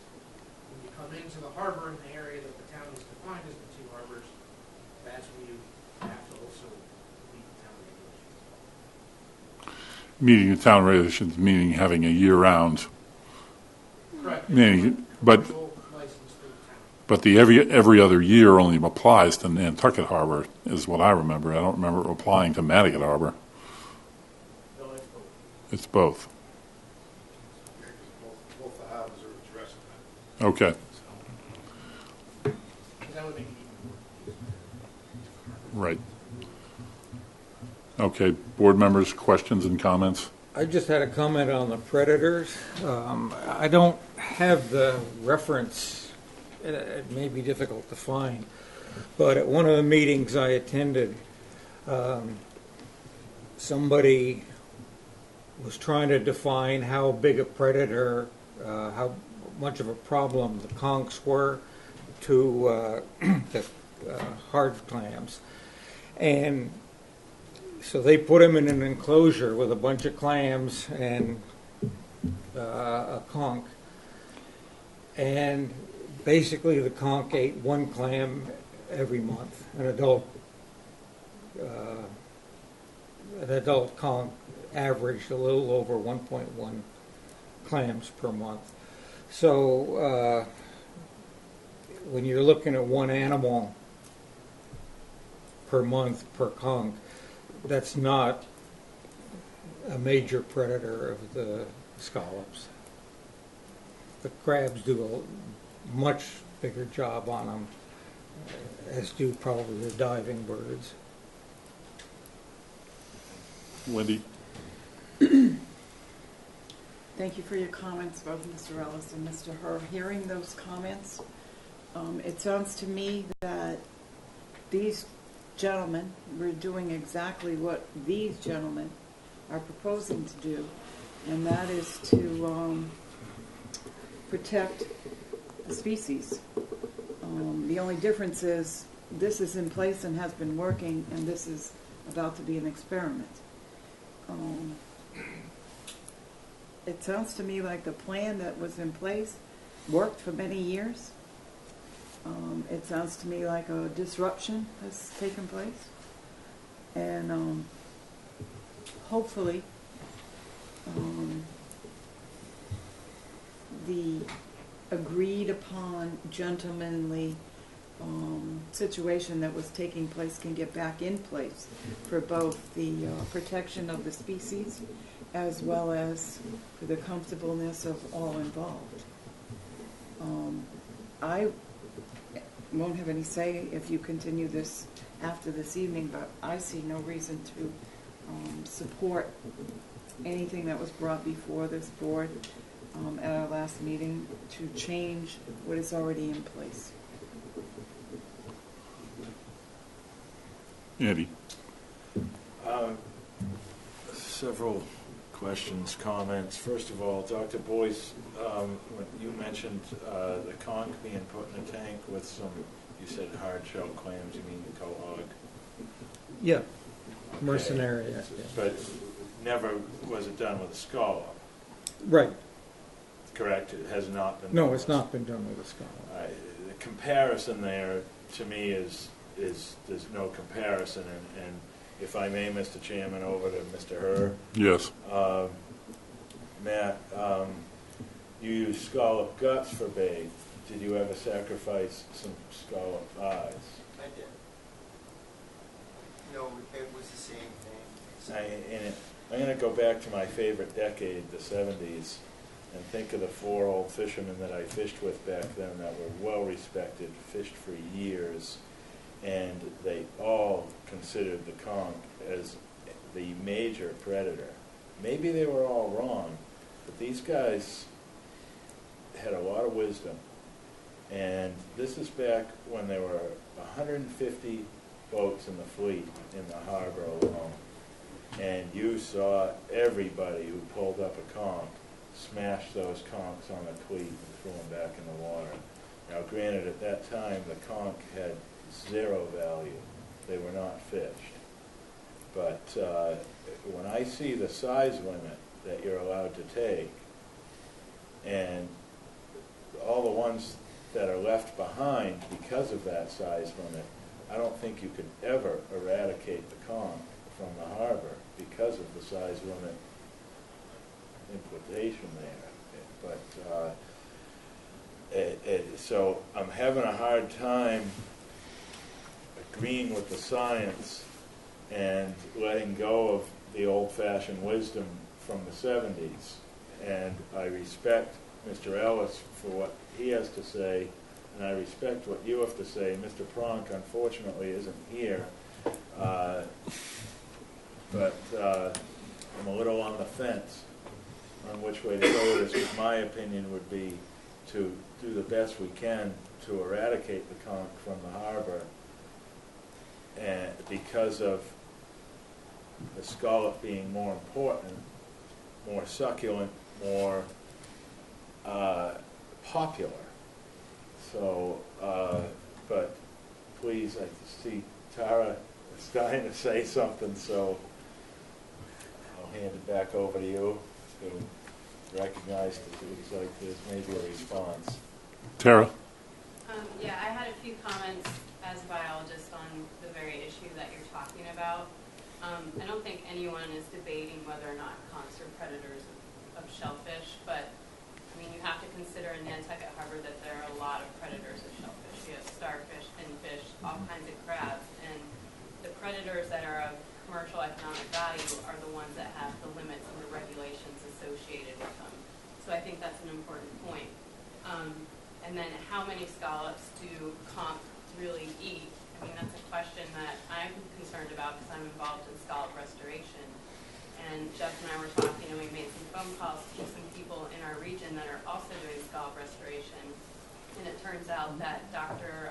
Stephen Tettelbach at Long Island University is doing specific studies with the channeled whelk and his bay scallop restoration.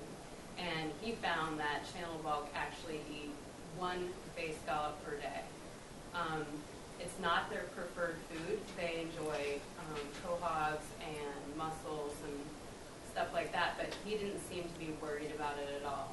And same thing with Rick Carney. He said, you know, due to the scallop's ability to move, he didn't see conchs as a threat to any of his projects that are going on with restoration. Can you, just for the board's benefit, who's Rick Carney? Rick Carney runs the Martha's Vineyard Shellfish Group. He's done it since the 70s. There's also a girl named Shelley Edmondson who is getting her PhD from the University of New Hampshire, and her specialty is whelk biology and studying the reproductive rates of them. And she works a lot with the vineyard conch fishermen. And, you know, her opinion is conchs are really slow growing. They take 7 to 9 years to mature before they're even able to reproduce. And on the vineyard, they used to offer bounty for conchs and also for the egg casings. And now they don't practice that anymore because they realize that having conchs is an important part of biodiversity to all their shellfish around the island.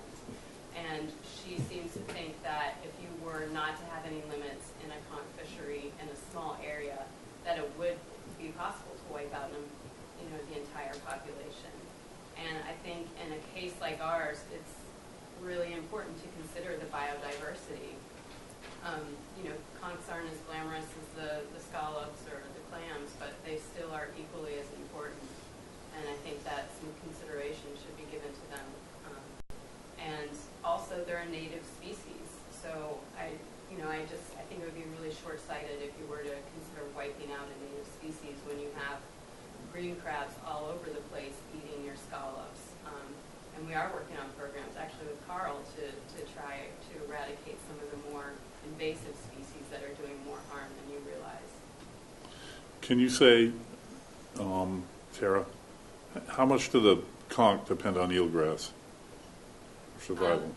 There are actually a lot of studies out there. I brought out a paper with me. It talks about the different habitats that they like to forage in and what their efficiency is. And it turns out, like in eelgrass, they're not as efficient in foraging as they are just in sand flats for obvious reasons. You know, scallops do like to attach to the eelgrass when they're smaller and they move around. It seems that, you know, conchs really like to dig and find the quahogs in the sand flats. And another interesting fact is that if you have conchs and crabs in the same area, their predation rate is going to be a lot lower because of their interaction with each other. And if you were to completely wipe out all the crabs, the conch would actually eat more, just because they don't have that competition in the area. So the balance between the different predators is also very important. Matt? I just wanted to also make another point, just more in lines with what you were saying about how many conchs there would be left in the harbor, despite the fact that, you know, it was fished hard, or whether it wasn't fished hard at all, just because of the size limit. And basically, and this kind of gets to my last point, with regard to the predator control. I mean, if you are of mind to believe that the conchs are a significant predator, like those old timers did, and I know, I mean, even today, you know, everybody still smashes them, and everybody still brings in the egg casings.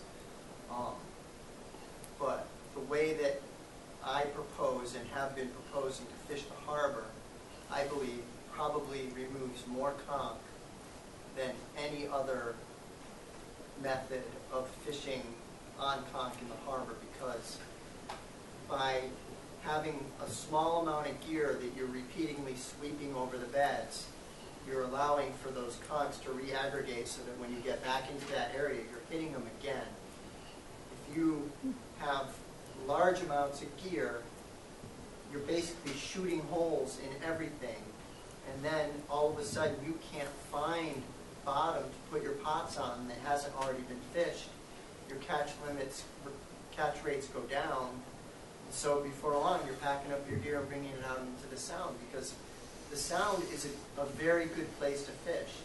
And the beauty of the Sound is the areas that you fish are large. So I can take 5 strings of 12, have them one above the next, and I can go out there and I can haul those 5 strings and do 7 pounds a pot across the gear and get through all that gear in probably an hour and a half.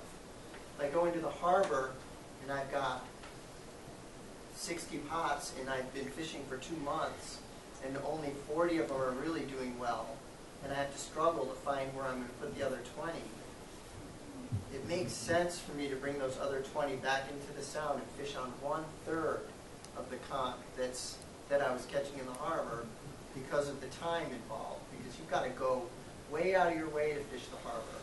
You've got to pull 5 here, 10 there, a couple over there. It's really inefficient. So if you're not catching a lot of conch in the pot, you're going to leave.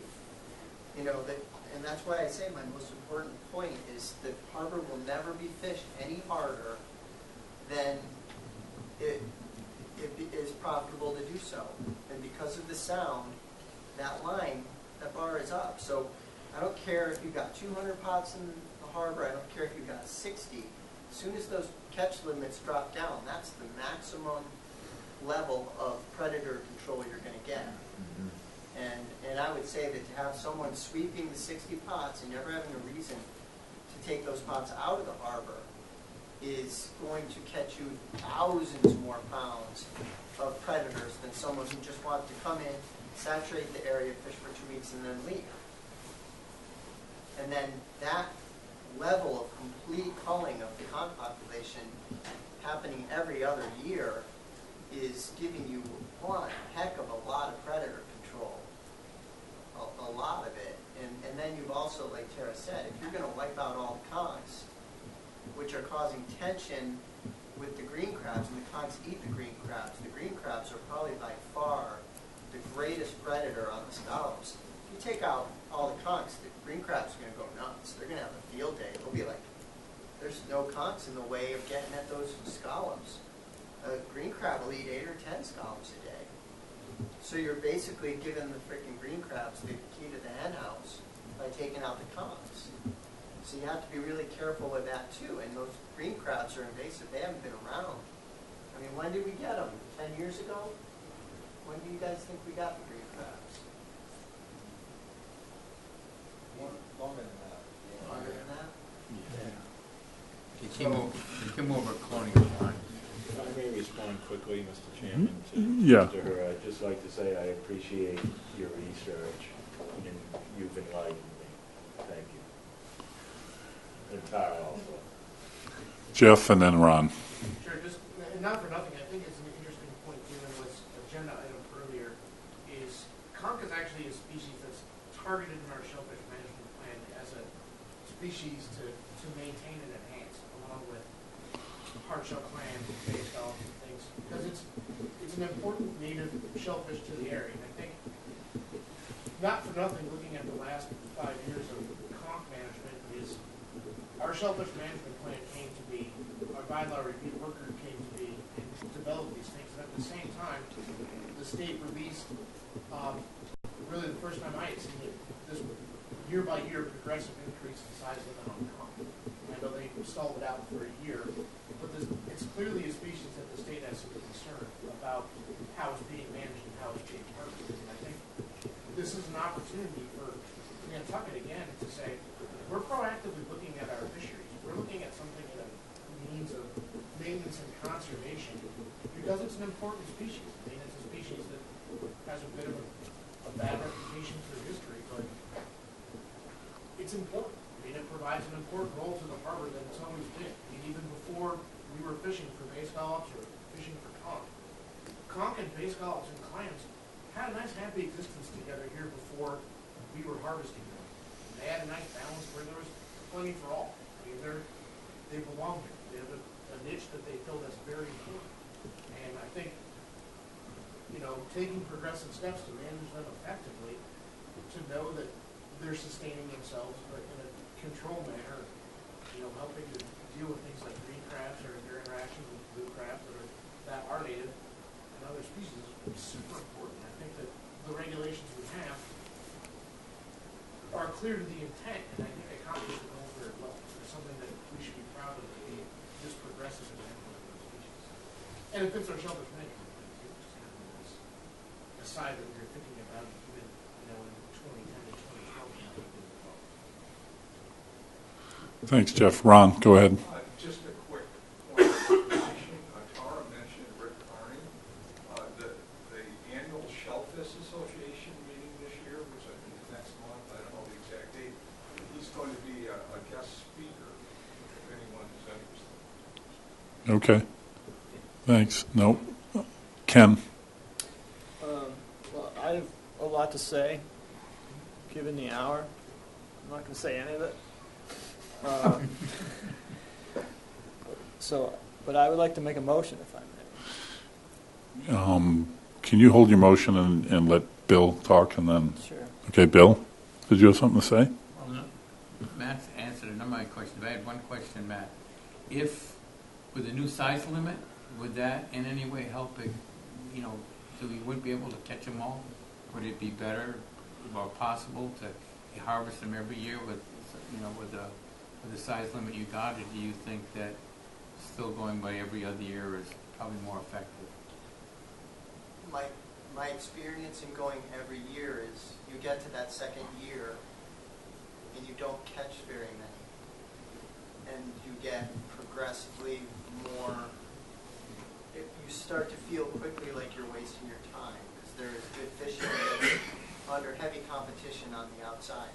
So you don't want to dither around in the harbor wondering whether it's ready again and miss out on where you should be staging yourself on the outside. It's very easy to decide that you're not going to fish the harbor unless the harbor is worth it. And I would say that even if we decided that we could fish the harbor every year again, the economic realities of conch fishing would lead us to a de facto situation that looks exactly like the regulations, because that's what happened in our first 5 years. We fished it, we tried to fish it again, it didn't deliver, we had to leave it. And it got to the point where I'm like, I don't really need the harbor, and I'm not going to, you know, kill myself and actually lose money trying to find the few conchs that are here. I'd rather wait until they bulk up a little bit and then hit them hard, and then wait another year until they bulk up a little bit and hit them hard again. And that's exactly what will happen, because that's the nature of the harbor. You know, and I think that, you know, when Dan has some more experience, you'll ask him in the street, you fish in the harbor this year, Dan? He'll say, no, it's a waste of time. We whaled on it too much. And what I'm saying here is I think it would be a shame if we have to go back to the beginning to relearn this all over again. You know, I think that the plan that we have works for everybody, and everybody would do well under it. And I do. I think it would be a shame. And one thing that no one has mentioned is the whole sovereignty of the harbor issue is very important. For Nantucket to have different regulations than those of the state gives us such a greater chance of winning a court battle if the vineyard fishermen were to ever challenge the sovereignty that we had over our harbors. Because if we say, because they're going to ask you, what's different about these waters? Well, we close it every other year. We have trap limits. We've been doing this for 20 years. And then all of a sudden, the judge is probably like, we're not going to let this guy from Martha's Vineyard who thinks he has the right to come in there with 200 pots and cash in on one community's conservation efforts, they would have much more of a reason to agree with us and grant us our sovereignty in the situation of the harbor, maybe not so much out to 3 miles, because we've talked quite a lot about that as well. Always felt like making a few regulations for the harbor would be a huge step forward in us being able to control our fisheries and protect them from vineyard fishermen who are literally knocking on the door of our harbor to get in. And, you know, I think that to make our regulation look just like the states, they'd say there's nothing different going on here. You can't keep us out. Another question. I think you're right. You said that conchs probably eat crabs. Yeah. I think that's probably correct. Is that correct, Dara? So, I know crabs are good bait for conchs, right? Very good. Right. I gave you a bunch one time, remember? Oh, yeah. But, well, I wonder if maybe maybe the conchs are a major eater of green crabs. I don't know. That's a possibility, isn't it? Green crabs look great. Yeah. That's it. Okay, Ken? So I know I was going to say anything, but a couple of quick comments, then I'll make my motion. We talked about the number of pots. The regulations allow 90. If the Right. fishermen voluntarily put out 60, that's up to them, but the regulations allow 90. It requires no fishing every other year, but it doesn't say in the harbor. So somebody may want to look at that at some time and clarify whether it's only in the harbor. The limited amount of research that I did indicated to me that the majority of the conch are not mature at the harvest size, so you could wipe them out by taping. Based on what we've heard and what I've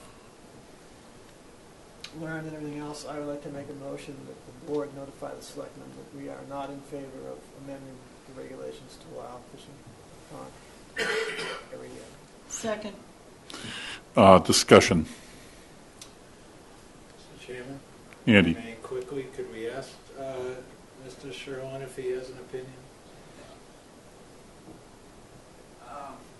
I did go hogs in the summer months, and I can't ever recall hitting a conch that had a skull.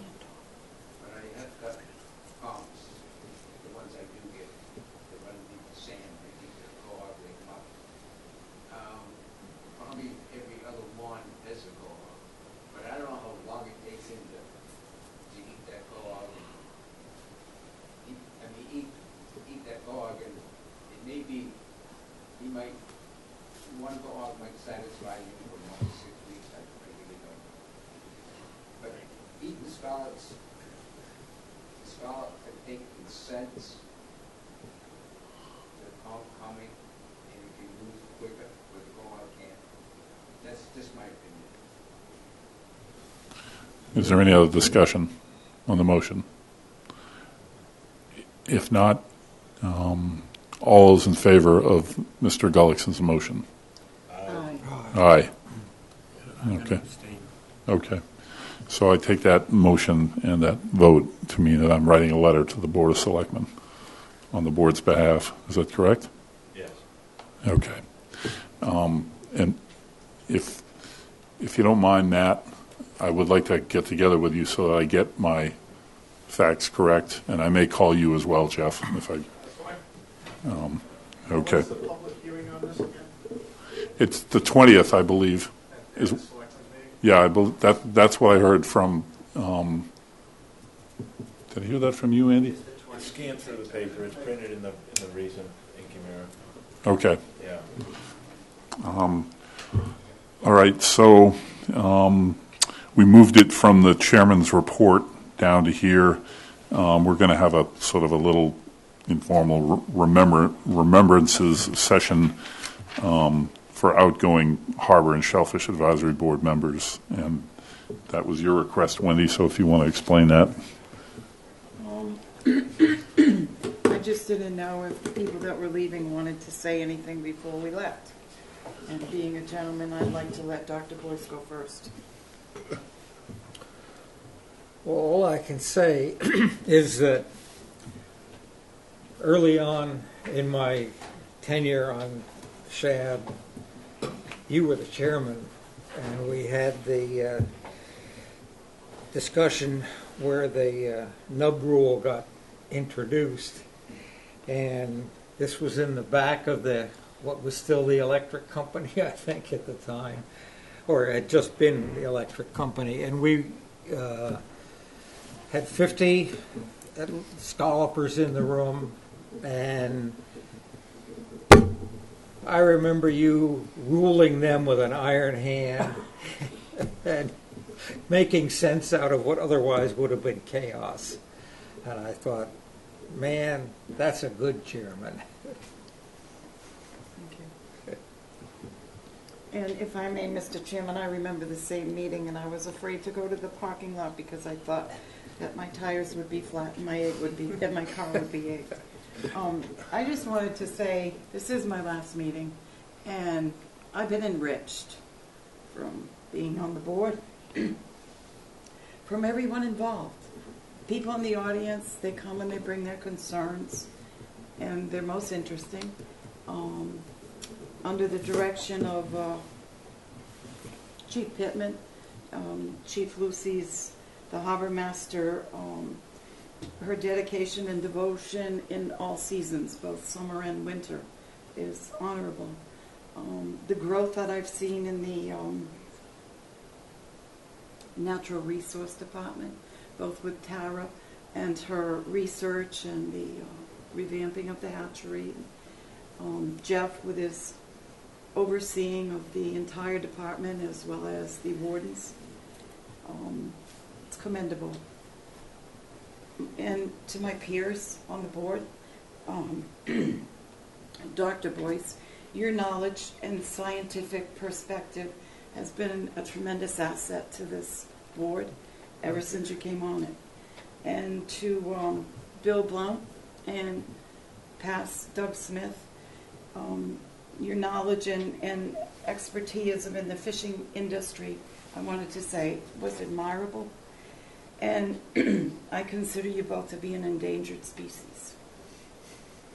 Michael Gawacki, his political experience in the past that he brought with him to this board sometimes has kept us in line. And Peter Brace, your experience as a reporter helped you to walk into first the seat of secretary and currently the seat of chairman, which seems to be your forte. Attorney Gullickson, your insight to want to make sure that all T's are crossed and I's are dotted, I feel will keep this board going in the right direction. I want to thank you for that.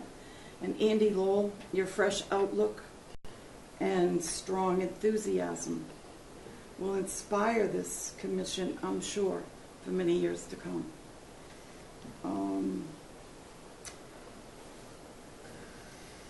The members who are not on the board yet, I'm sure that their desire to serve on the board is certainly indicative that the interest is out there in the community, which is inspiring to me. And as for myself, I've always viewed myself as in a proper fit. I'm not a fisherman, but my ancestors were whalers. And my love for the ocean is in my blood. I consider our waters to be the most important natural resource that this community has, and it provides much to this town. It provides financial security to the whole island. It helps tourism. It gives financial security to our fishermen, our lifeguards, our boatsmen. It gives comfort and relaxation to our beachgoers. And it provides a tremendous isolation between Nantucket and the mainland. And that isolation makes this place to be one that's most desirable. Actually, one of the most desirable places in the country. And I just wanted to thank everyone for all their time and dedication and for helping me to grow. Thank you, Wendy. Thank you, Wendy. Mr. Chairman, if I may, Sure. quickly. Wendy and Peter, your presence here has made me feel so comfortable. Your shoes cannot be filled immediately, if ever. Your wisdom to bring out what I have to say, your inspiration will be sorely missed. Mr. Gullickson and myself are junior members of the board and will continue to be junior members of the board until, I don't know how long it takes to become a senior member, because you guys have been here for so long. And I think to Smitty, Chuck Connors, served a lot of time, and it should be overwhelmingly appreciated by the entire public here. Term limits do not belong on this island, and you're proof. And to show that a board switches out the two junior members here, Peter, Bill, the only two left, we're going to have 5 new members on this board. 3 to be elected, 2 of us sitting here now.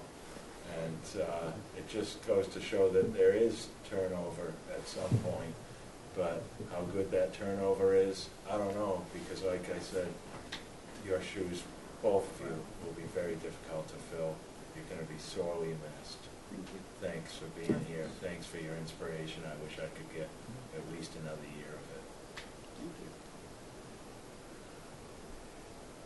Thank you. I should just add a little bit and thank everybody that I've served with, and thank Tara and Matt and the rest of the people in the audience for educating me so much on the Bay Scallops and getting me interested in them in the first place. And it's been a wonderful time to be on the board here. I think we've got more of the island becoming aware of the problems of the harbor, and I think that's good.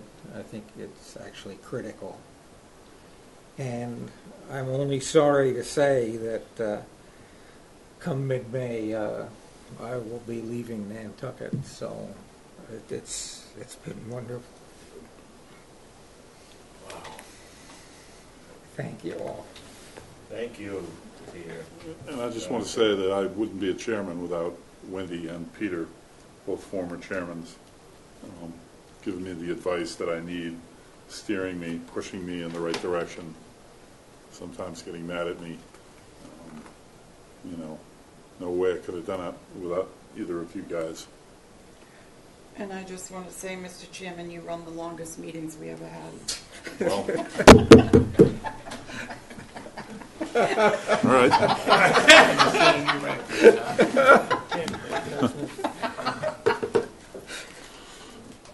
I don't know what to say about that. Motion to adjourn. Well, we can skip the recap. Okay. All those in favor? Aye.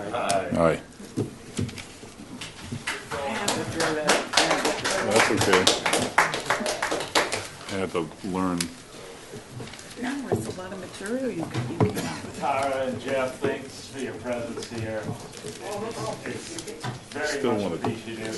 do some sort of plaque We'll be relying on you more in the future here until we become more seasoned. All you have to do is ask us to be here. Let us know what we're coming for. Thanks a lot. You've just been a wealth of information. Thank you.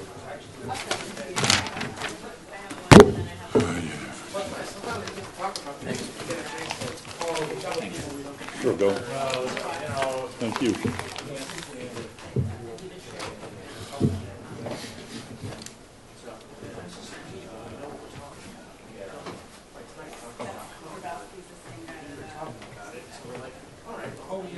So what do you think, your first year?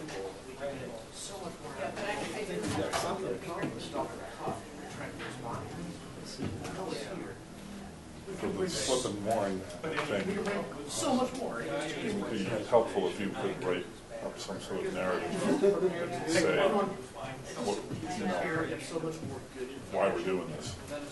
I can make that my own narrative, and I can put that into the letter. Well, I mean, it'd be good to expand on the comment. Yeah, that'd be great. Well, you said you had everyone. Sorry that I was rude to you by email. No, you weren't. You know, there's always a certain heaterness to your emails. And I was sick, and I'm like, now what does he want? For Christ's sake.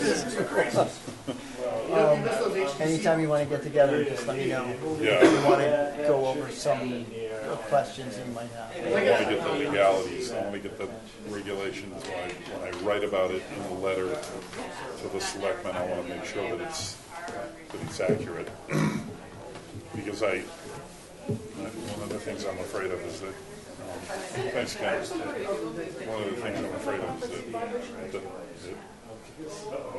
Bobby McCosker Dan's corner, because when when Dan came to us like 4 or 5 years ago and wanted to fish when he wanted to dredge for cohogs west of Great Point, you know, everybody knew he wasn't really going to go for cohogs. He just wanted to go for conch, but he never even went. But he came to us and said, I want to take more than the 20 bushels, so we gave him 40, but we made it 0 bycatch. Then when we came to the selectmen, Bobby's like, oh, well, let's just make it no bycatch, let's make it, no limits on bycatch and see how it goes. We'll just see what happens, It's just so good. So it doesn't matter sometimes it's like, it doesn't matter what you say and what you recommend. We could have a 3-hour, really great, passionate discussion here and come away feeling great and put it up to the selectmen, and they can go, oh, and do the exact opposite. So, I think it's telling that he wasn't here. Well, I kind of have a feeling because he already got his public hearing set up. Right, but it kind of just means that he didn't think he had to persuade anyone as long as he had this guy at the selectmen, and I think that he's going to have to freaking abstain, to be honest with you. Who is Bobby? He won't, though. What if he gets called out? In your future, Who's going to call him out? absolutely the best to you in your future. There's been so many situations where I thought he would abstain and he didn't. I mean, he's abstained so many times because he held a scallop permit. I mean, he abstained when they passed all the regs. Yeah, but there's been other times when I was sure he was going to feel like he should have abstained and didn't. When we were talking about let's see what we were talking about. Yeah. Well, it's got a feeling. I can't remember, but I know that there were times when, God, why doesn't he?